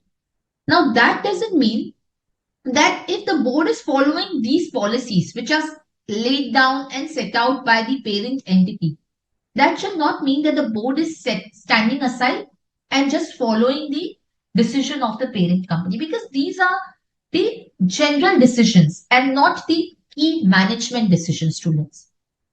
So you can just write it over here. CBDT circular clarifies that merely because the board follows the global policies of the parent company, global policies laid down by the parent entity, it does not mean that the board is standing aside. It does not mean that the board is standing aside. Are we clear? Yes or no? Yes. Any questions? Any doubt? So for the purpose of the ABOI test, one needs to consider the data of not only the previous year but prior 2 years as well. Because for it may be the case that 1 year data can be distorted due to certain circumstances, due to certain transaction. So therefore, the Act says that you take, or the CBDT says that you take the 2-year data plus the current year data. So you take the 3 years data for the purpose of determining the ABOI test. Are we clear? So you take the 2 years data plus the current year data. Board is standing aside means, Namrata, that the board is not taking those decisions, but it's just following the decisions or just implementing the decision. So in case the board is just following the global policies which are laid down by the parent entity, that doesn't mean that the board is not taking the decisions and is just standing aside. Or it doesn't mean that the board is just an implementing authority. Because these are just the global policies. It doesn't mean that the key management and commercial decisions are being taken by the parent entity. Clear? Now for the companies which are not engaged in the active business outside India test. As I said, there's a 2-step process. First is the identification of person who are making the key management and commercial decision. Second is the place where those decisions are being taken up. Now, how do you identify that who are the people who are making those decisions and the place where those decisions are being taken up? See, the Act is merely giving you that POEM means a place where the key management and commercial decisions are being taken up. That's the matter of the Act. The Act doesn't specify any guidance as to how do you determine the POEM. So the POEM determination comes through the CBDT circular. So this ABOY test is also coming through the CBDT circular. It is not coming through the Section 6 of the Income Tax Act. Section 6 is merely telling you that POEM means place where the key management and commercial decisions for the conduct of the business as a whole are in substance made. How do you determine that? You look at the CBDT circular. So CBDT circular gives you the guidance also with respect to identifying who is taking the decisions and where are those decisions being taken up. So it says the location where the board of directors meet and makes the decision is the place where the POEM would be. Because generally the management decisions are being taken up by the board. Management decisions, Namrata, mean in relation to the management of the company, how the company has to be managed, how the affairs of the company are to be managed, Namrata.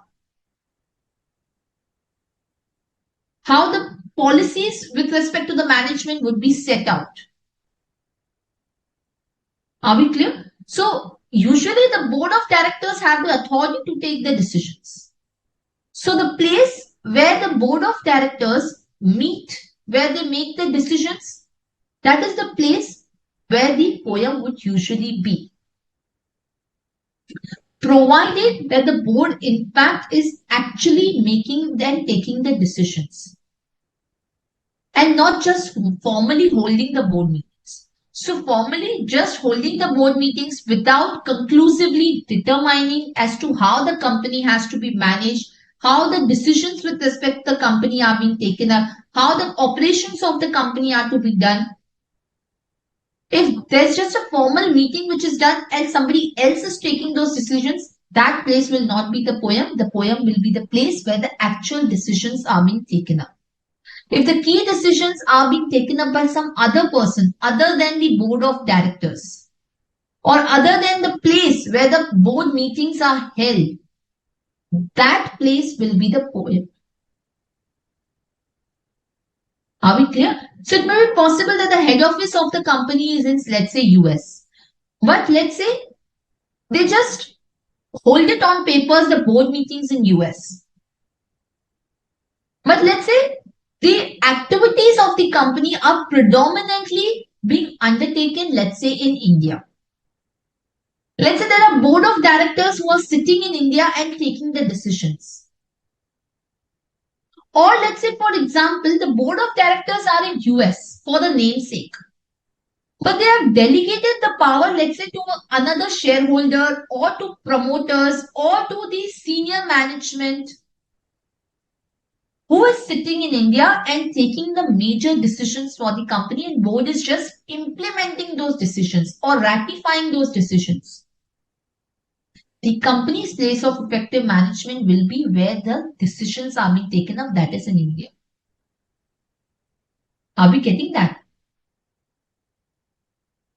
Although the location of the head office of the company is very, very important, because generally there's a presumption that where the head office is, there only the decisions would be usually being taken up. However, it is quite possible that the company may be very much decentralized and the management is operating from different places. Then where these senior officers or the board of directors are predominantly based, or where they normally meet to decide the key strategies and policies for the company, that place will be the place of effective management. Sometimes it is also possible because of the modern technology, they may take the decisions over the telephonic call or over the video conferencing. So then, in that case, there is a difficulty as to where the POEM lies. Then, if you see, the company's head office would not be relevant at all. Are we clear?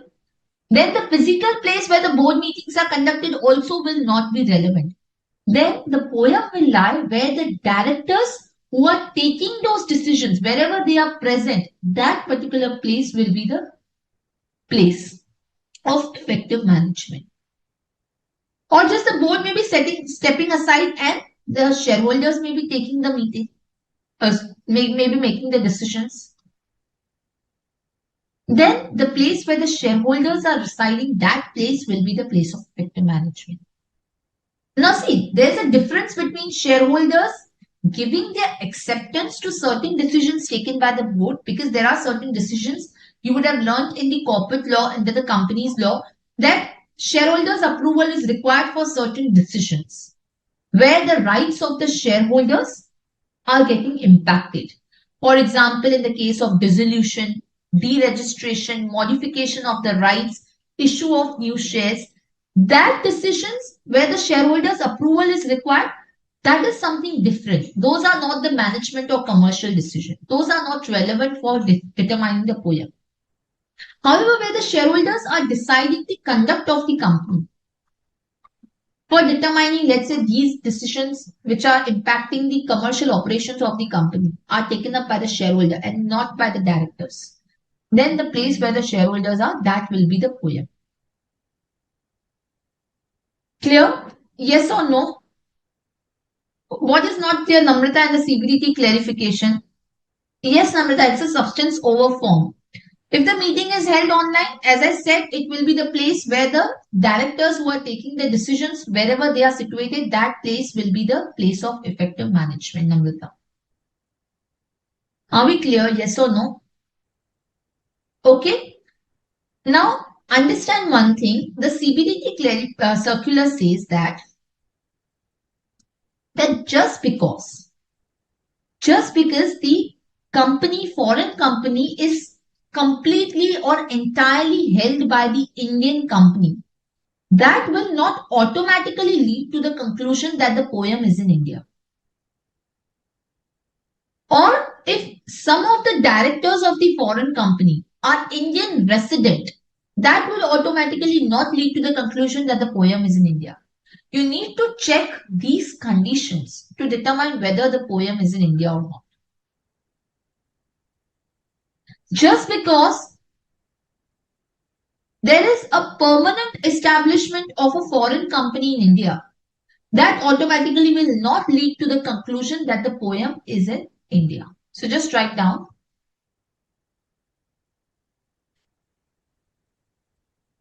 Merely because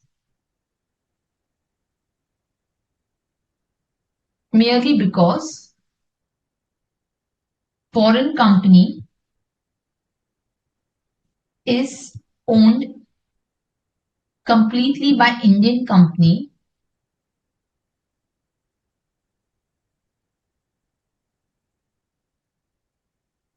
will not automatically lead to POEM in India. Secondly, merely because the foreign entity has a PE in India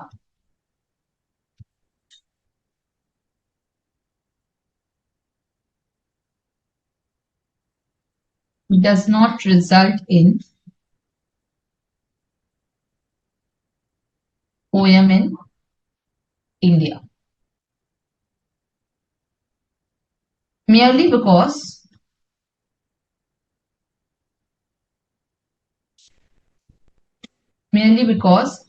the directors of the foreign company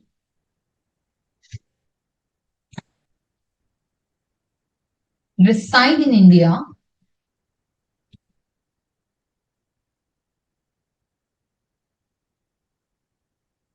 does not result in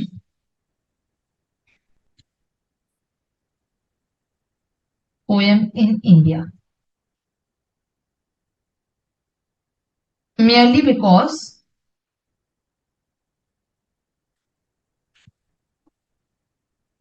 the local management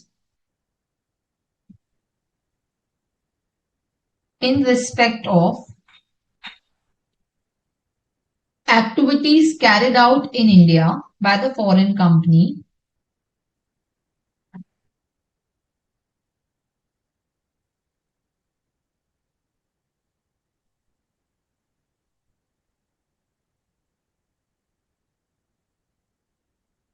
local management is situated in India. Just write down is situated in India does not lead to POEM in India.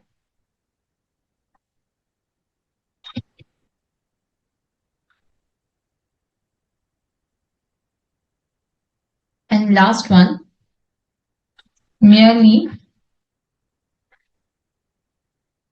if the support functions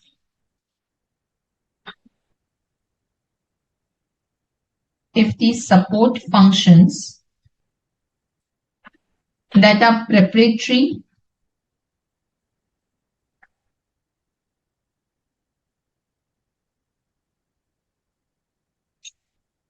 or auxiliary means preparatory or auxiliary support functions mean, let's say, for example, market research function, which are preparatory activities, business development function. Auxiliary means, let's say, for example, inspection, testing, or market survey, or for that matter, some kind of installation services. So auxiliary functions which are performed in India, preparatory or auxiliary functions which are performed in India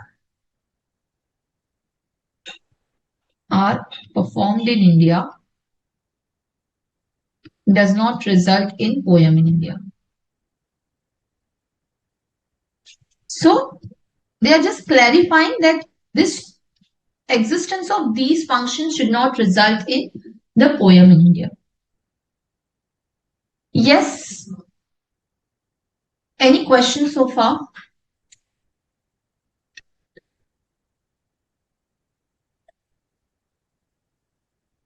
Fine.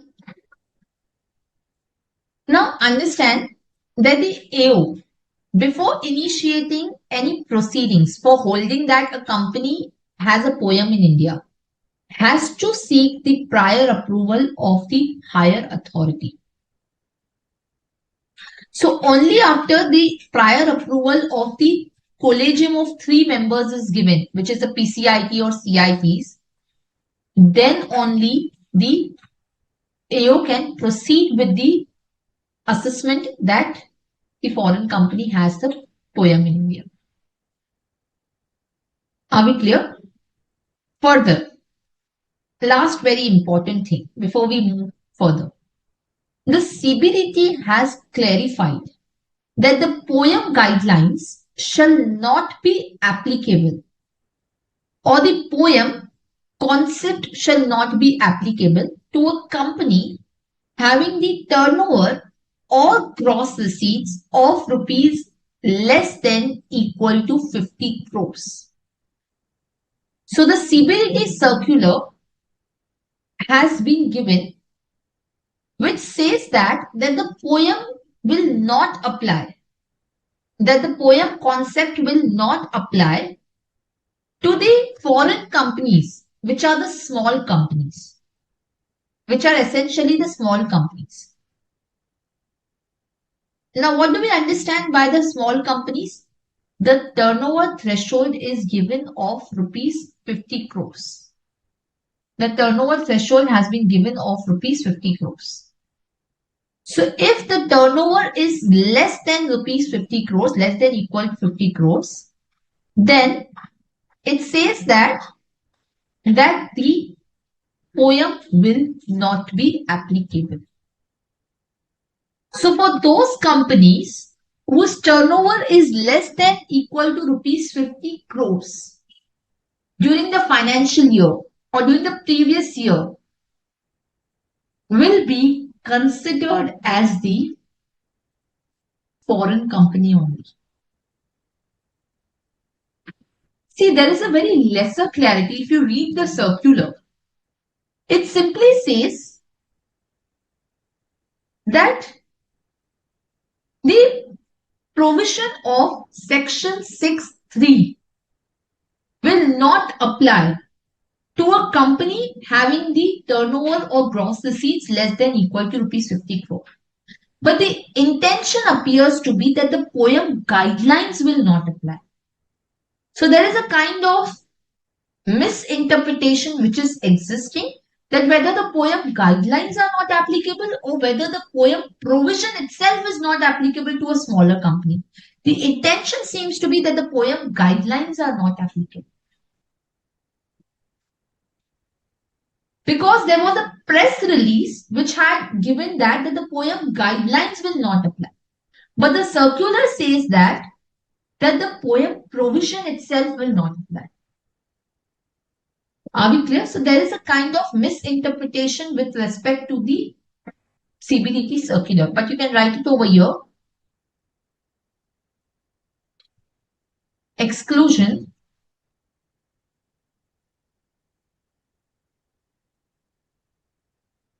foreign company having turnover or gross receipts less than equal to rupees 50 crore.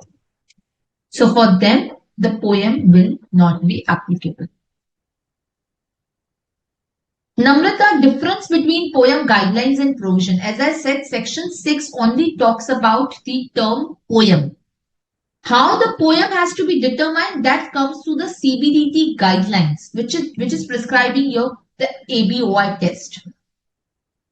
So the provision is that the poem is to be tested for a foreign company's determination of the residential status. But the guidelines of the CBDT suggest how the poem is to be tested, which is based on the ABOI test. So now whether the CBDT circular is not applicable to the smaller foreign companies, or whether the poem provision itself is not applicable.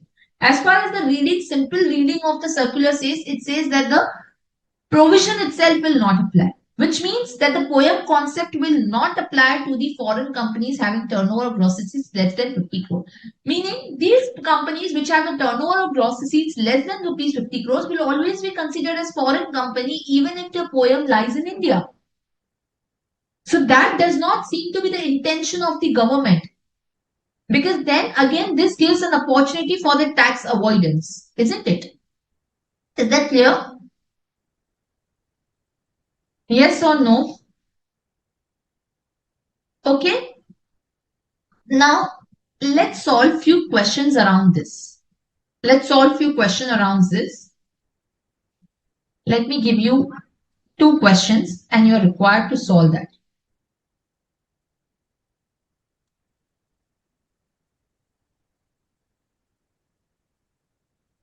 Give me a second.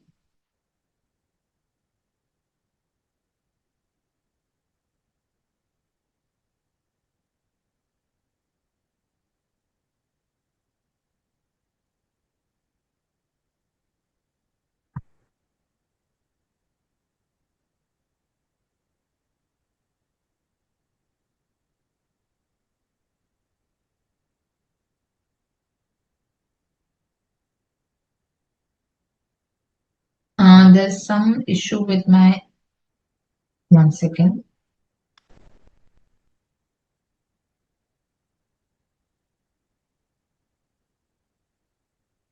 Let me put a question.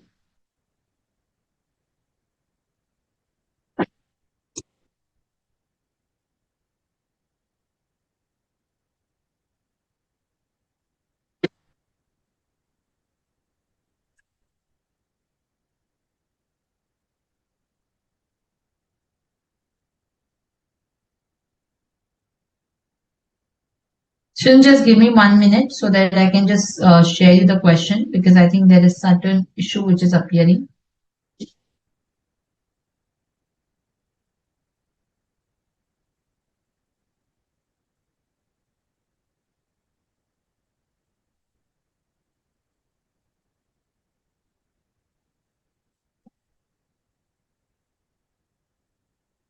I'm unable to copy paste the question.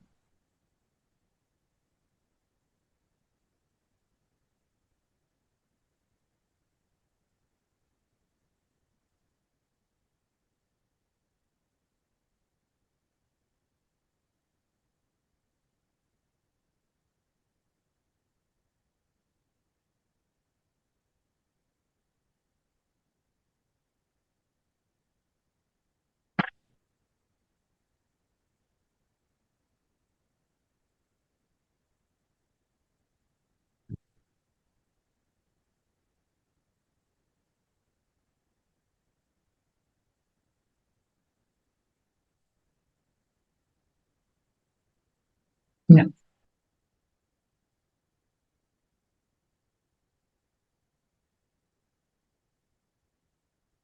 Yes, students.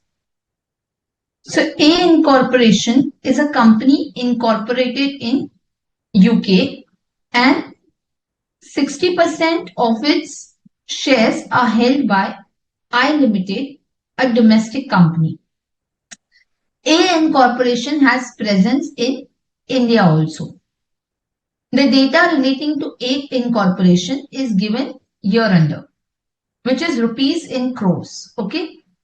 So fixed assets at WDV for tax purposes 90 and 70 CR, intangible assets 40 and 180, other assets 3090, income from trading operations 1542, income from investments 30 and 13, number of employees resident in respective country is 40 and 60, which is for India and UK, and of course the employee is not in CR.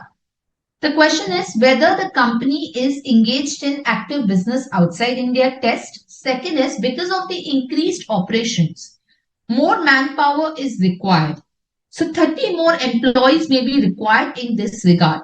The company can take these employees either directly or on its payroll, or can outsource the operation to the external entity, which will then engage the 15 employee in its payroll and finish the work. Which choice will be better for the company? So first we will focus on the first question. Yes.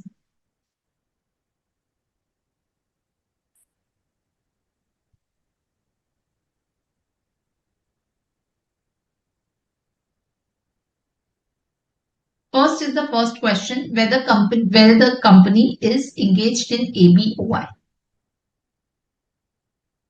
Yes, students, start solving. Yes, Namrata, who and where both conditions needs to be satisfied.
Yes, students, faster.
Yes, faster tell me the answers. Sure, Namrata, I'll zoom in the question. Is that fine now?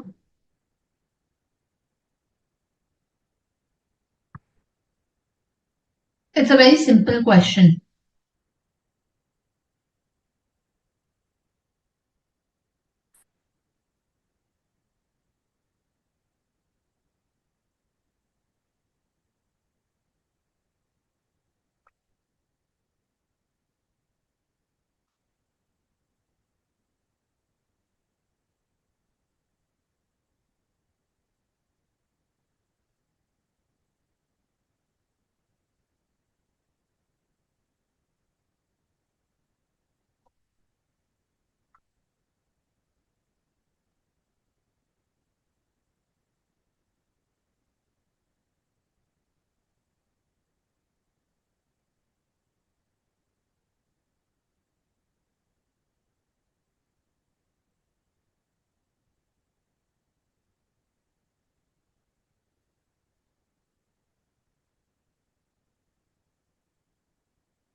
Yes, okay, let's start with it. Let's all together. So basically, if you look at the question, you have to first determine the ABOI test. So whether the passive income is less than 50% of the total income. So what is my passive income, students, over here? Income from investments? Yes. So income from investment in India is 30. Whether income from trading operations will also be taken into consideration for ABOI test. Very simple question, students. Yes. Give me the answer, student, please, faster. Income from investment is 30 in India. So do I take 30 over here or 43 crores over here? So it doesn't say passive income in India. It says passive income lesser than 50% of the total income. Mansha, we will not take the income from trading operation into the passive income for the reason that the income from trading operation is an active income, right? So the first test is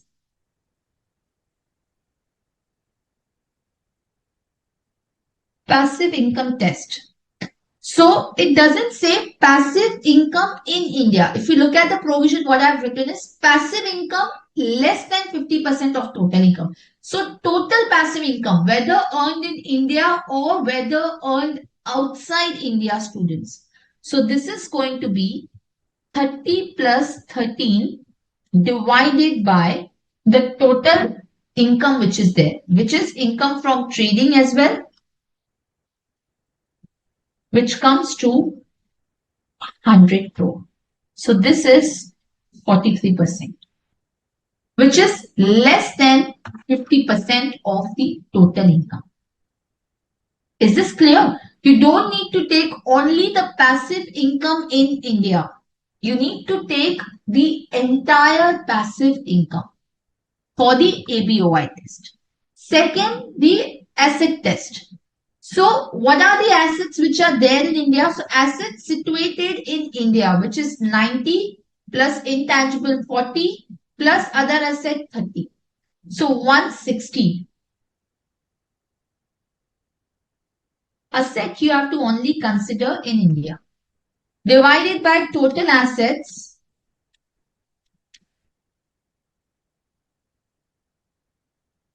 which is 500. So 160 divided by 500 is 32%. This test is also satisfied. Then my employee test. So employees are 40 and 60, right? So 40 divided by 100 is again 40%.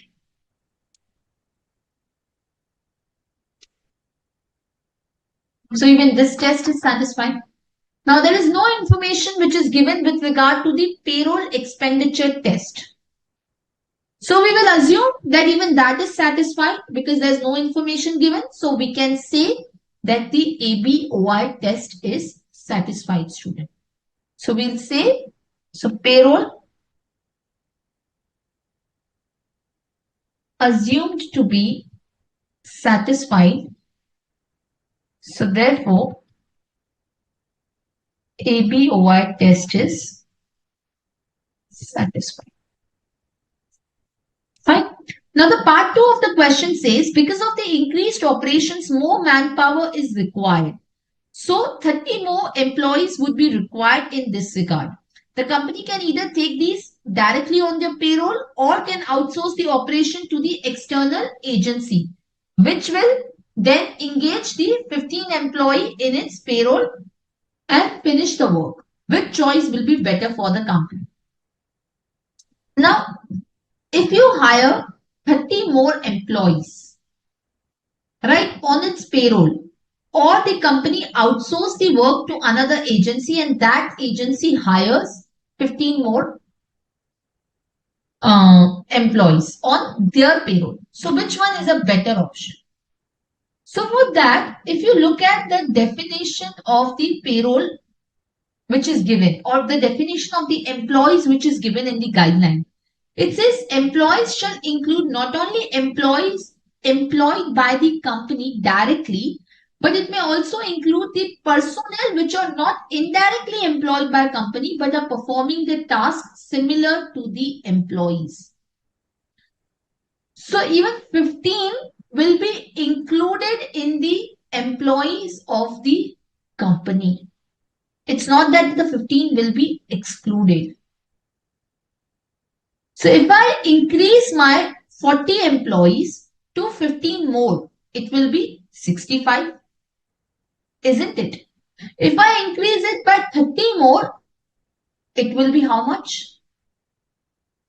It will be 70. So in that particular case, if you do 70 by 130, that comes to 53%. Whereas if you do 65 by 115, it comes to 56%. Are we clear? So the employees shall include not only the employees employed by the company, but even personnel which is not directly employed by the company, but performing tasks similar to the employees itself. So it's not that the 15 will not be included in the number of employees. 15 will be included in the employees of the company itself. Are you getting that particular point?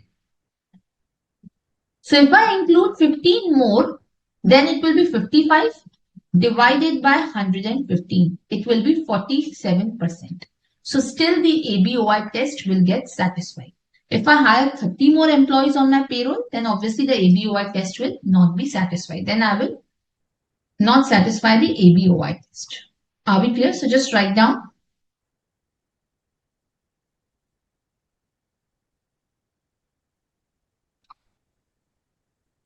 employees not only means, this is a past exam question by the way, not only means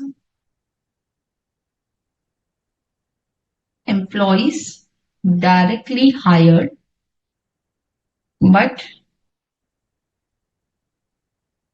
the personnel performing task similar to employees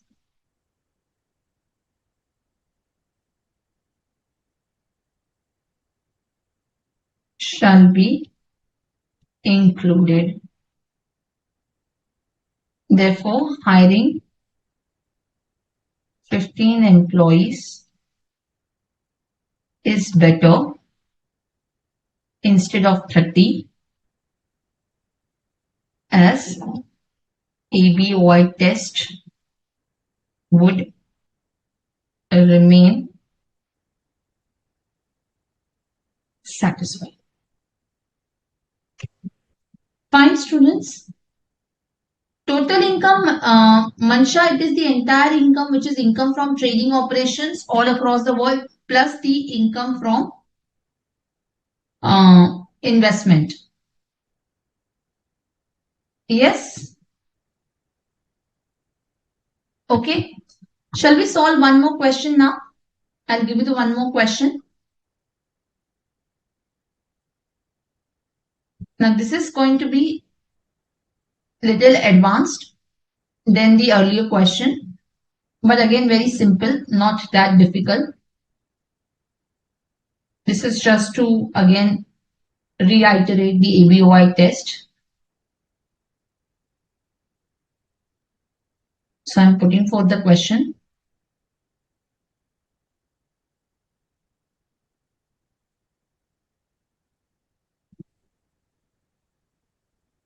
Yes, please solve the question.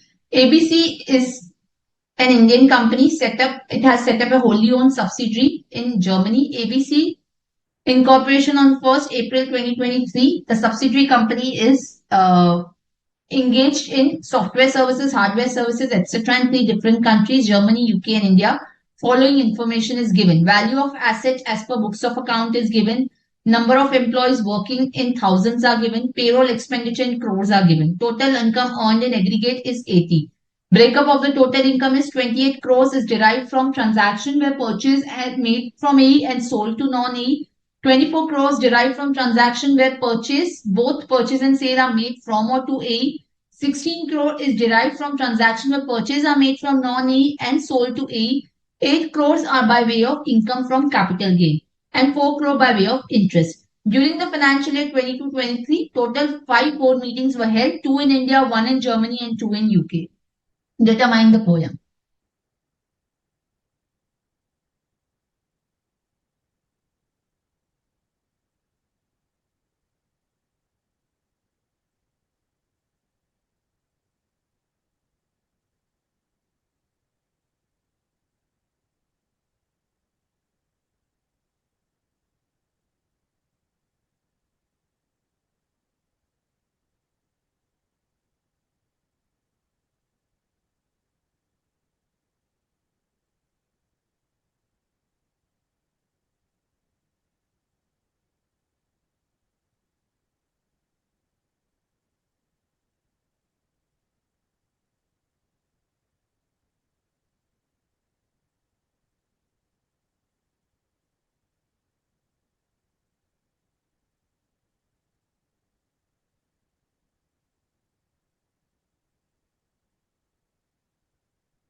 Tell me whether the ABOI test is satisfied. Yes, students, first you have to see the income test, passive income test, what you will consider in the passive income. So as I told you, interest income will be considered 4 CR. Then you have income from capital gain 8 CR. Then income derived where purchase and sale both are made to A. Where purchase is from A and sale to non-A, or where purchase from non-A, sale to A, that will not be considered. So we'll only consider 24 CR, isn't it? So it comes to 36 CR. So if I talk about the passive income test, so it is 24 plus 8 plus 4 divided by the total income of 80, which gives me 45%, isn't it? Then the asset test. Value of asset in India is 24 CR divided by 60. Again 40%.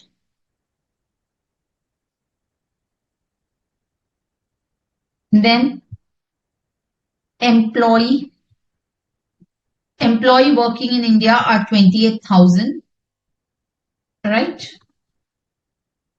So total employee are 68.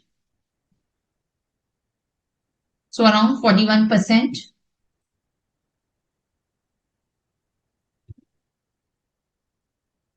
Then the payroll is given, right? So 5.4 is the payroll expenditure of employees in India. So 5.4 divided by 12. So ABOI test is satisfied. This is 45%, isn't it? Now, if the ABOI test is satisfied, it is presumed that the poem is outside India if the majority of the board meetings are held outside India. So how many total? 5 board meetings are held. Out of 5 board meetings, only 2 board meetings are held in India. So therefore, the poem will be presumed to be outside India, students. It's a very, very simple question, isn't it? A very simple question indeed. So just write down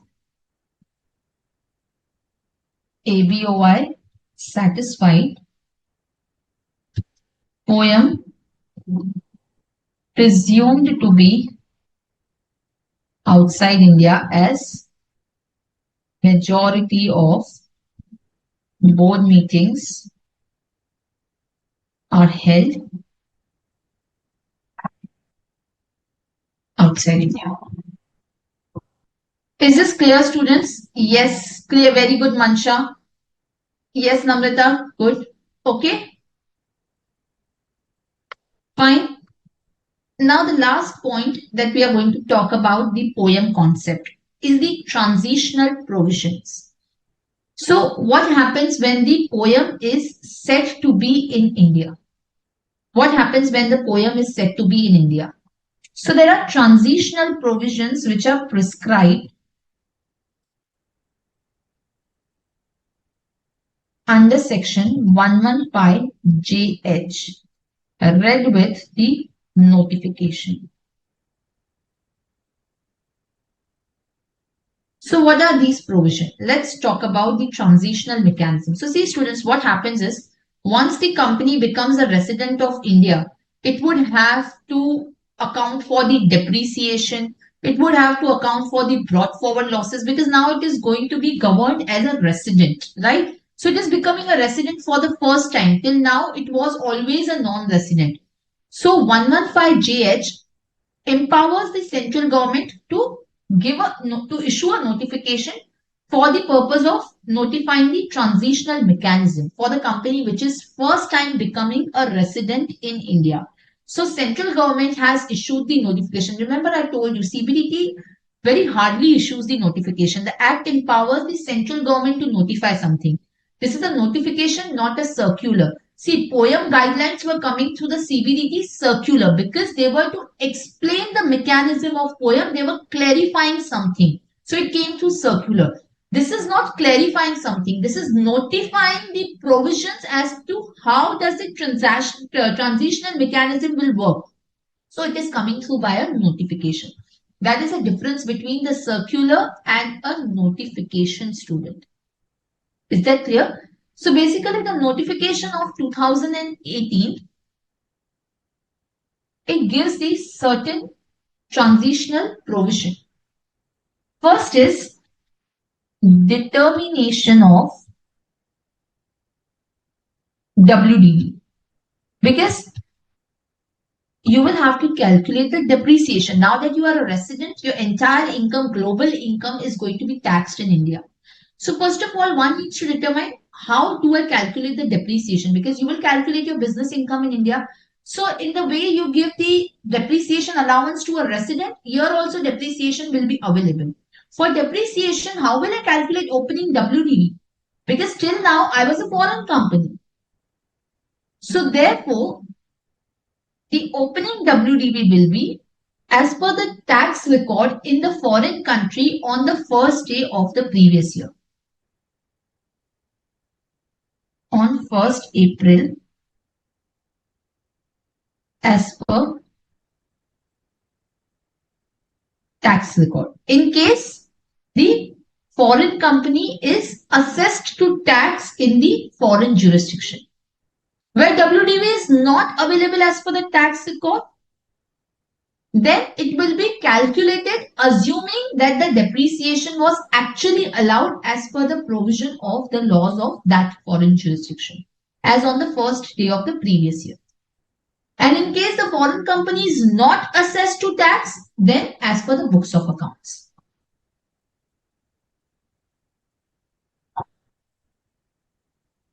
If EPCO is not assessed to tax in foreign country. So you take the WDV as per their tax records or the books of account. Brought forward losses or the unabsorbed depreciation. So you will again take, if the foreign company is assessed to tax in foreign jurisdiction, then you will take as per the tax record. If it is not assessed to tax, you will take as per the books of account, as on the 1st April of first day of the previous year. So as per tax records or books of accounts, if not assessed to tax in foreign country, as on first day of previous year. Are we clear? Now there is an important point over here. Now this brought forward business loss or the unabsorbed depreciation shall be allowed to be set off and carry forward for the remaining period calculated from the year in which they first occurred. So this will be, this shall be allowed for the remaining period. This shall be allowed for the remaining period from the year in which they first occur. There is one more important condition which is there. The condition is the losses and the unabsorbed depreciation shall be only set off against the income which is chargeable to tax on account of foreign company becoming a resident of India due to the POEM in India. Ma'am, we didn't understand. First, write down. The business loss and UAD shall be allowed to be set off . . 。 . 。 . . . . . . . . . . . . . . . . . . . . . . . . . . . . . . . . . . . . . . . . . . . . . . . . . . . . .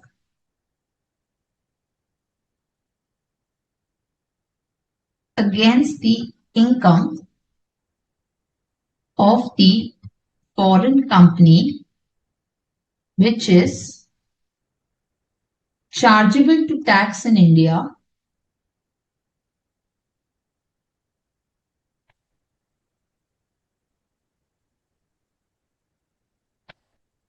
on account of it becoming a resident in India due to its poem. Now, what does this mean, students? So let's say, for example, the foreign company had interest income from India, rupees 100 crores. Fine. Plus, let's say, business income of 50 crores. This is also from India. Now, let's say there was income from USA. This is a US company. Let's say 250 crores. And there is a brought forward business loss of, let's say, 75 crores. Or let's make it 275 crores. Now this 275 crores, I can only set off 250 crores only against this income because this will be chargeable to tax on account of FCO becoming a resident in India. On account of FCO becoming resident in India. This was any which way is chargeable to tax in India, right? Whether or not FCO was resident.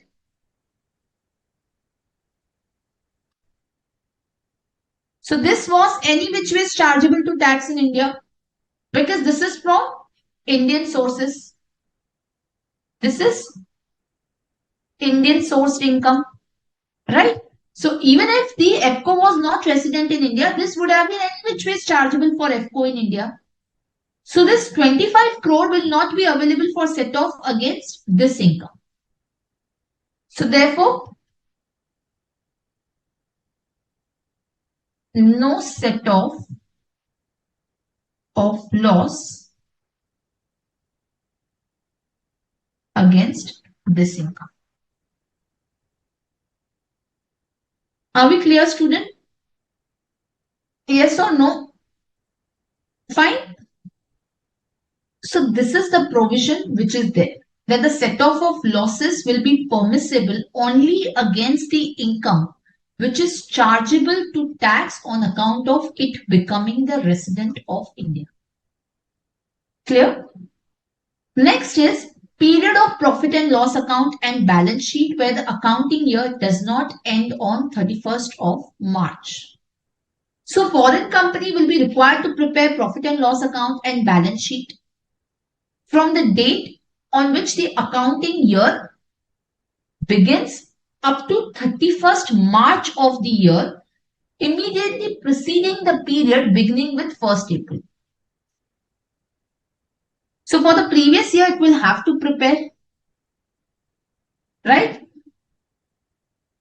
So let's say, for example, if the accounting year of the foreign company is a calendar year, Jan to December, and the company becomes resident in India, let's say during the previous year, 23-24, for the first time due to its poem in India, then the company is required to prepare profit and loss account and balance sheet for the period January to 31st March, 1st January to 31st March 23, and for the period 1st April 23 to 31st March 24. Are we getting that? So let's say preparation of financial statements. So let's say calendar year is followed. So FS required for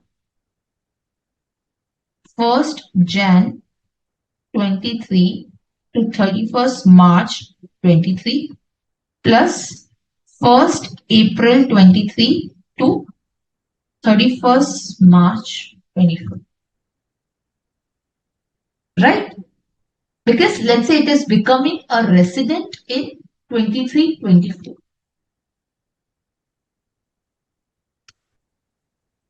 So POEM in financial year 23-24. So here the calendar year is followed, right? So therefore, if the period is less than 6 months, if the financial year is becoming less than 6 months, then it is to be included in the accounting year immediately preceding the accounting year in which the foreign company is becoming the resident for the first time. So this period, since it is lesser than 6 months, right? This is less than 6 months.